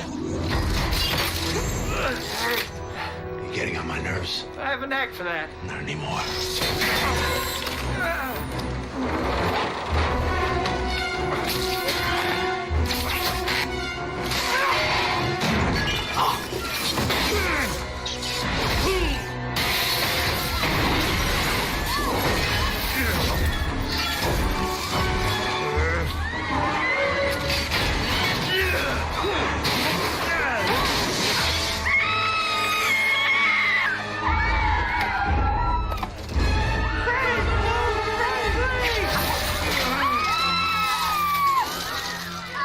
Hold your fire! Don't follow me.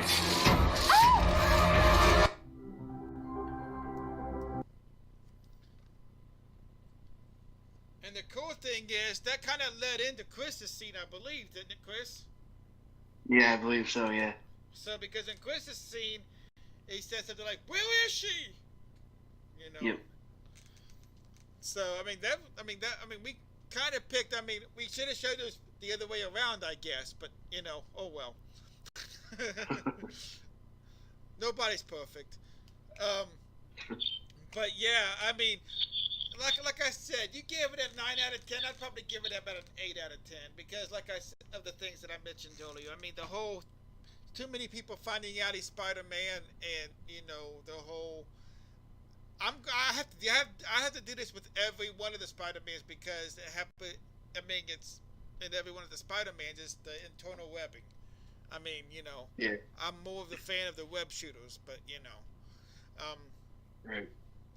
but you know, and kind of let's talk about this for a second too. With each rendition of the Spider-Mans, we're talking from the Sam Raimi to the Andrew Garfield ones to now the Tom Holland ones. Have you noticed that Aunt May is getting younger and younger? Yeah. I mean, she started off with the gray hair, then went with the black hair, and now she's like, you know, got Tony Stark's piqued interest. You know, I mean, I mean, you know,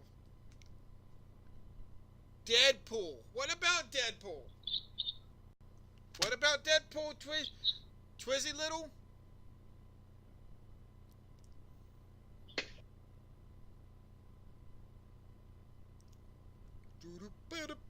So yeah, now we got just a few minutes here. What about, we started about 8:15, so we still got a. Tony is a. Yeah, he is, isn't he? He is. But that is all. I love it. I love it. But yeah, so Spider-Man 3. Now, for all those that have seen the Spider-Man trilogy, we know that it is, in my case, the worst of them all. Yes. But there had to be something going on behind the scenes, other than with Sam Raimi, for this not to be as good as the other two. Right. I'm not sure exactly what it was. Maybe it was a fight between Sony. I don't know. Columbia Pictures. I don't know. Yes, Deadpool is Marvel. Yeah. Deadpool. But I cannot do a Deadpool show because he's too. What's the word I'm looking for? He's too. Intense. Yeah, there you go. He's too. Yeah. What Chris said. But no, I can't. Let's just put it this way: I can't do a Deadpool show because I would not be able to do it 100% justice. Let me just say that, because there are so many clips that I would not be allowed to show for Deadpool because of all the profanity. And we do try to keep this at least PG-13 because there will be kids watching this on YouTube from years to come. So, hi kids. Oh, no, I'm kidding. So, that's just, I'm actually going to have to go and watch Spider-Man 2 after I get done with this tonight. I don't know. Maybe even Spider-Man 3 afterwards. I don't know. But Spider-Man 3, Topper Grace did a.k.a. Eric from That 70s Show, if you guys don't know who it is. He did the best that he can do with what he had. Right. I don't think Topper Grace was the reason Spider-Man 3 did so bad. It was a combination of things. Now, I'm not saying that I did not like Spider-Man 3 because it was still Spider-Man. So, excuse me. So I absolutely loved it. Not as much as the other ones, of course, but I still loved it because it was still part of that Spider-Man. They brought the black suit in. When you first heard about Spider-Man 3 bringing in Venom, what was your thoughts? You had. Super. Super. Right. You just had. We were kind of talking about this on one of my video game streams, how much that you are a Venom and Carnage fan. Yeah. And that's what we're actually doing the show, a Venom show in February, which I cannot wait for. I'm so excited. Yeah. I can't wait to go see the movie, actually. Yeah. But it's just, I don't know. What was it about Spider-Man 3 what do you think went wrong with Spider-Man 3? Let's just get that out there. I think they just did the whole part of what the symbiote does to a person wrong. It seemed like they tried way too hard, and they didn't get the way Venom looked right at all. To me, it looked horrible the way they made Venom. The musical part, says Trizzle Nation. The music part, that was. The yes, whacked ass love crap. Shall I continue? Well, You know, I did not like emo Peter Parker. Yeah, definitely not. You know, I mean, that was just, I mean, they could have done that whole bad Peter Parker totally different. They could have went a totally different direction with that, and that would probably, I think, you know, okay, you guys, so, you know, in real life, I do love musicals, so I love the music aspect in this. I mean, that's just, of course, you know, I'm probably about the only one I know that.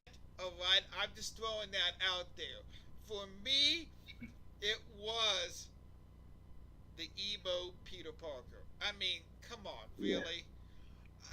And and another aspect that I liked about you know the Spider-Man 3 was Thomas Hayden Church, the guy that played the Sandman. Yes, he was great. I have been watching Thomas Hayden Church ever since the sitcom Wings was on TV. Wings was good. Yeah, he played the mechanic on Wings, and I mean, I fell in love with Thomas Hayden Church. I fell in love with that character. I love his acting style, and again, like Topher Grace, he did the best what he could do with that script. You know, I think the writers of Spider-Man, maybe the writers changed from Spider-Man 2 to Spider-Man 3. We'll have to look into that. Yeah. I will look into that, or maybe somebody will, and will let me know during one of my other streams next week. I'm hoping by then my internet will be fixed. Like I've got the internet guys coming out on Sunday, so we'll see what happens. I didn't think they made call. I didn't think they made house calls on Sundays, but they do, I guess. But yeah. So, but no. Thomas Hayden Church. I mean, they could have written him in a little bit differently. I don't think that he had to be connected with Ben's death. Mm-hmm. You know, they could have written him in a little bit different. What are your thoughts on that? Yeah, I agree with you. I mean, they dealt with that in the first one. I mean, they shouldn't have to deal with it again. Why bring that back? Why bring that ISO? I mean, why bring that part of Peter? I mean, you know, he's had a few years to deal with it. You know, why bring it back? Right. You know, I liked, you know, and then the whole new goblin thing. That's what they called this thing, the new goblin. I wish they would have called it the hobgoblin or something. I would have loved if they brought Hobgoblin in. That would have been cool. I know, right? Me too. But you know they didn't, but it's just, you know, I don't know. Let's go to the chat. All right, Twizzles and Baby Doll and Mr. Pike, if you're still there, what, other than the musical parts, all right, what did you not like about Spider-Man 3?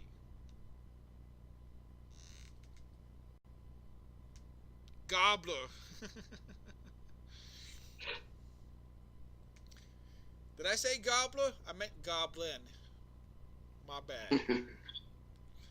But no, let's hear from you guys before we start showing off more clips and ending the show. How many people we got watching right now? I mean, let's see.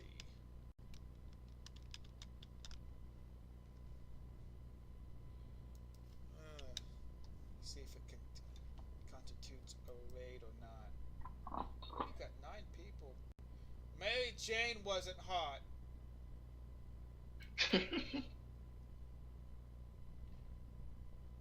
Tubby was swinging on a lamppost.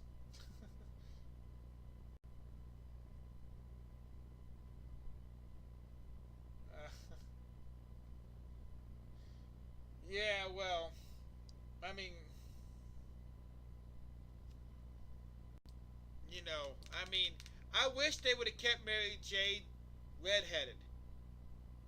Yeah. You saw it gradually switching. You saw it gradually switching from red to like whatever it was, like strawberry blonde in the second one, right, to like blonde in the third one. I'm like, why? I am thinking that Kristen Dunst had something to do with that. I really do. I hate to say that because I love Kristen Dunst. I will always love Kristen Dunst as a redhead. And I know I'm not the only one.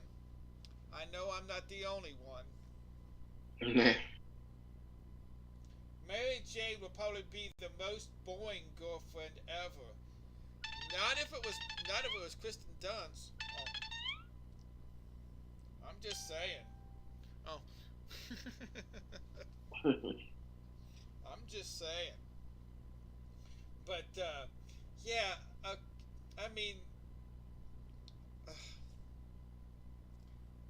the whole walking around and him doing like the finger thing. it was so cringy. And we wonder why Tobey Maguire hasn't gotten any gigs here lately. Oh, no.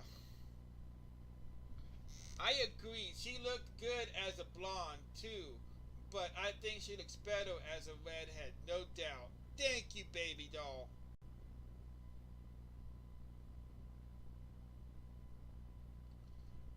Black Ginge, welcome back. Thank you so much for coming back. Alright, let's see.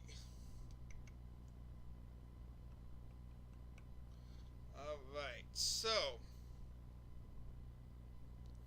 Black Ginge, you can't hover over it? Uh-oh.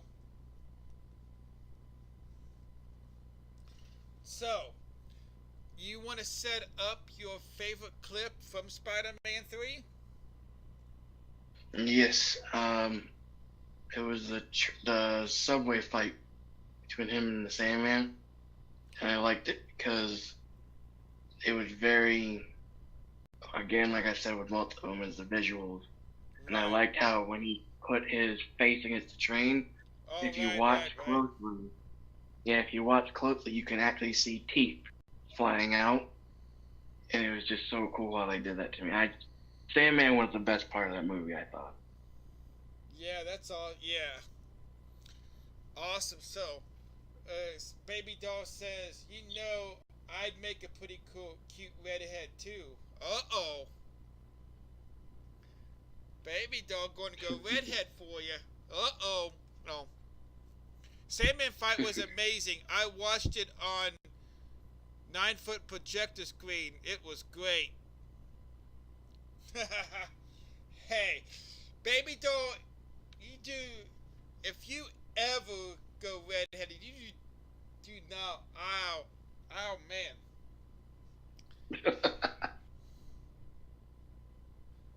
There might be a fight between me and Chris. No, I'm kidding. I'm totally kidding. I would respect you guys. You know that. I'm just kidding. But I've already told you, I love my redheads. So, alright, let's,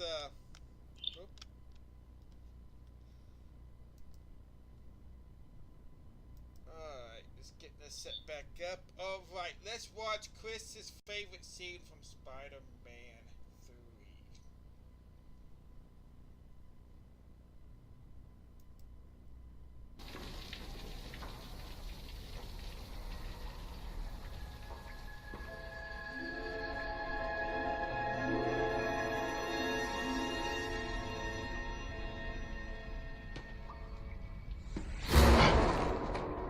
Flint Marko. What do you want from me? Remember Ben Parker? The old man you shot down in cold blood? What does it matter to you anyway?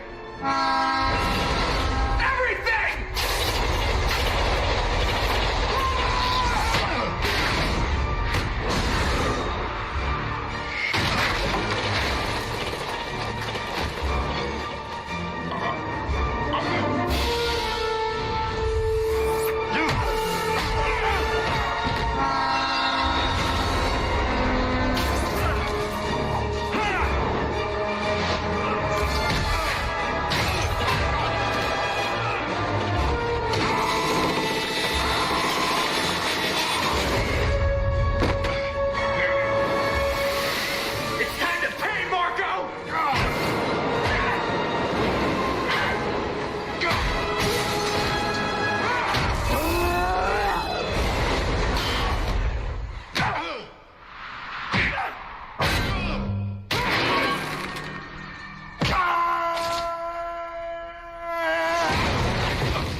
So that was Chris's favorite scene from Spider-Man 3.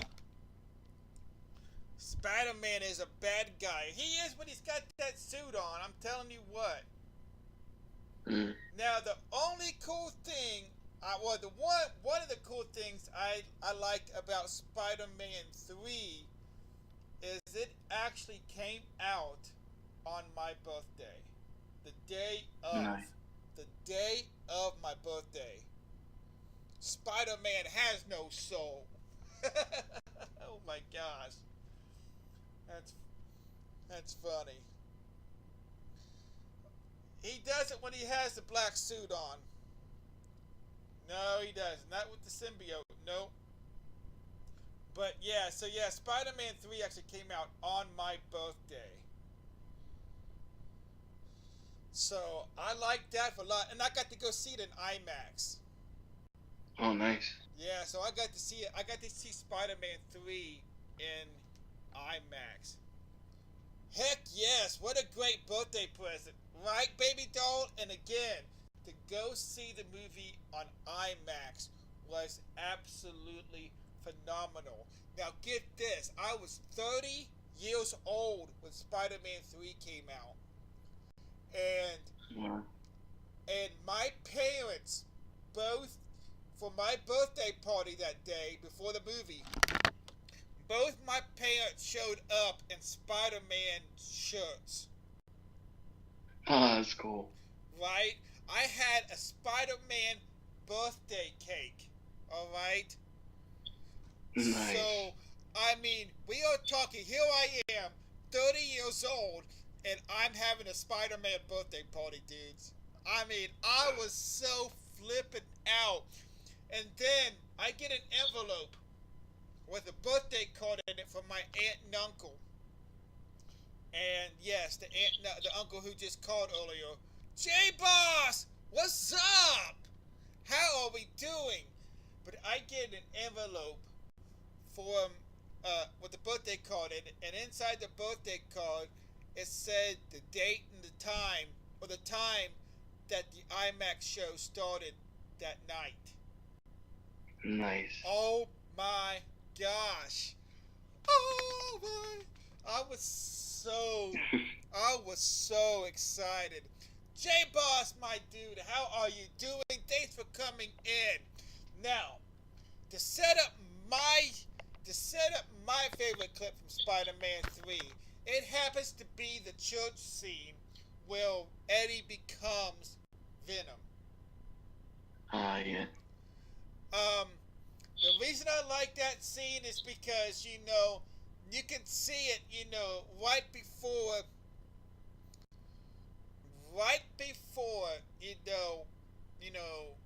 Spider-Man starts trying to get the suit off. You know, he comes out and says, you know, he's in the church, he says, please kill Peter Parker, or something along those lines. And, you know, and then, you know, that just shows him to, you know, how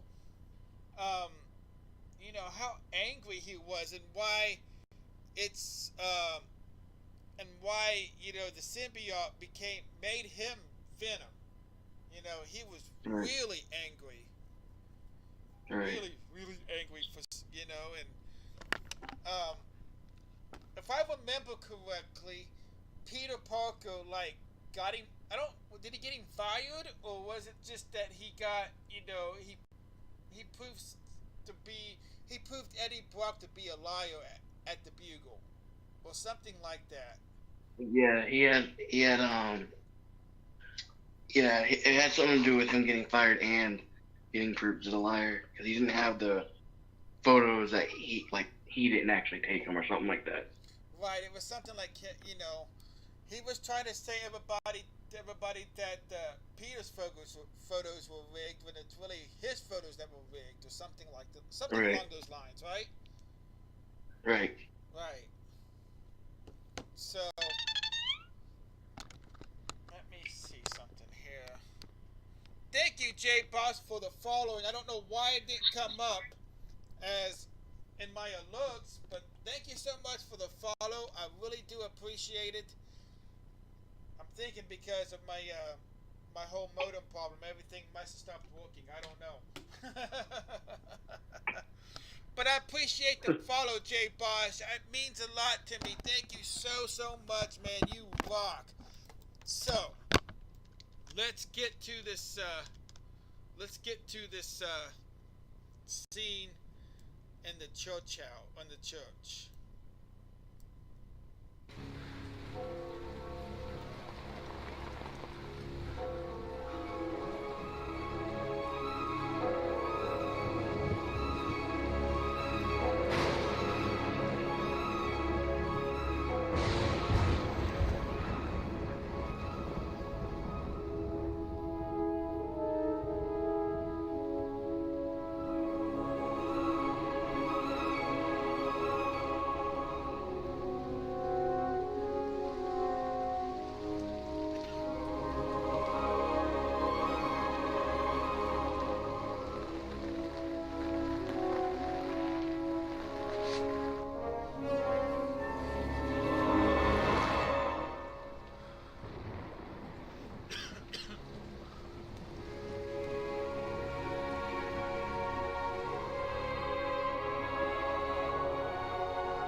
It's Brock, sir. Edward Brock Jr. I come before you today, humbled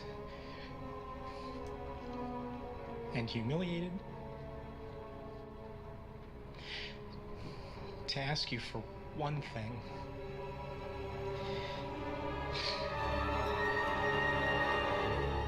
I want you to kill Peter Parker.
Go.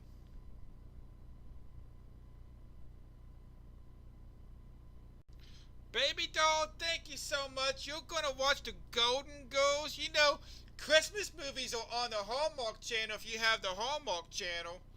I'm just saying.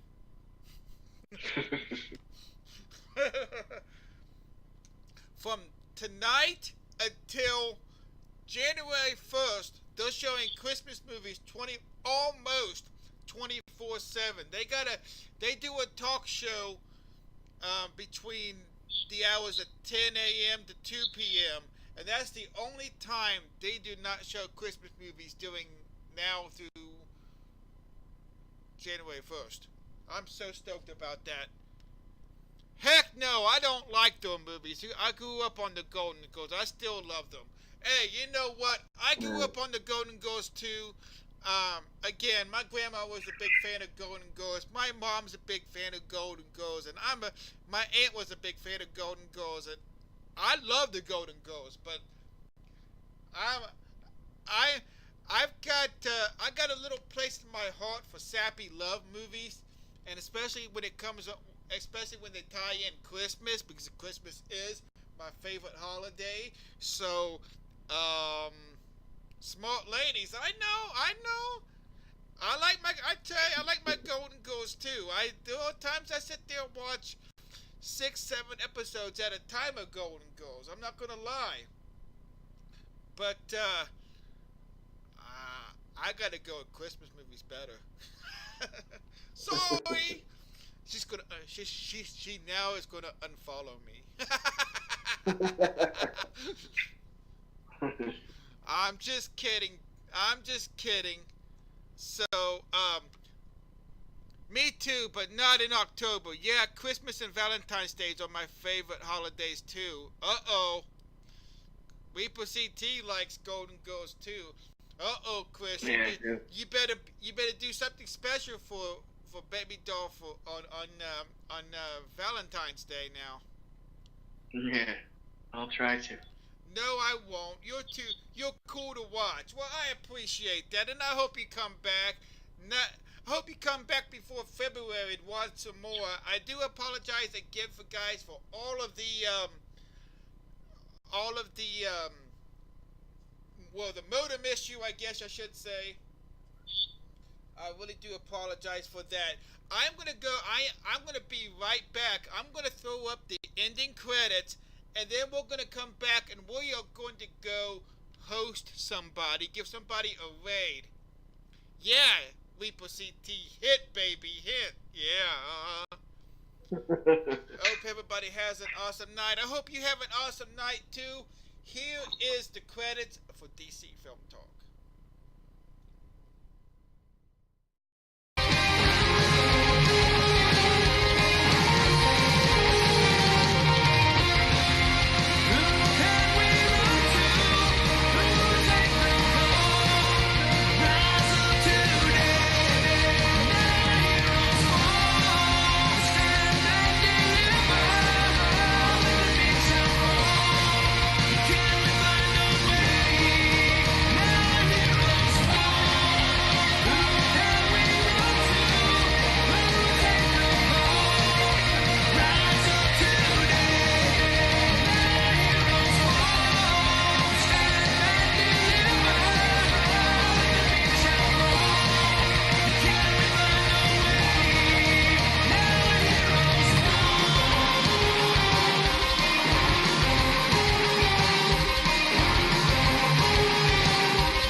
Alright, again, thank you so much, Chris, for coming on the show. I really do appreciate it, buddy. Oh man, you got me out of a bind for sure. I really do appreciate it. I kind of had a feeling this guy was going to not really flake on me, but have something else going on. And that's why I asked you 2 or 3 months ago if he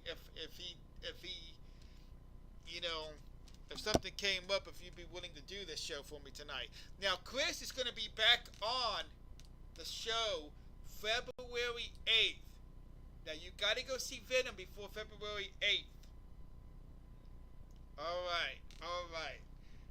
Awesome. Again, I really do appreciate you coming on.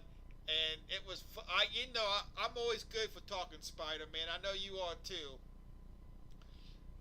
It was a lot of fun. So let's go find somebody to host. Okay, so we're done with YouTube now. Alright, who is on?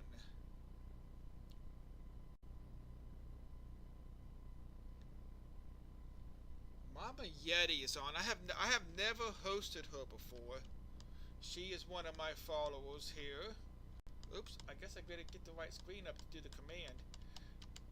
Alright, so let's see, it's Wade. And let's see, it's MOMMAYE.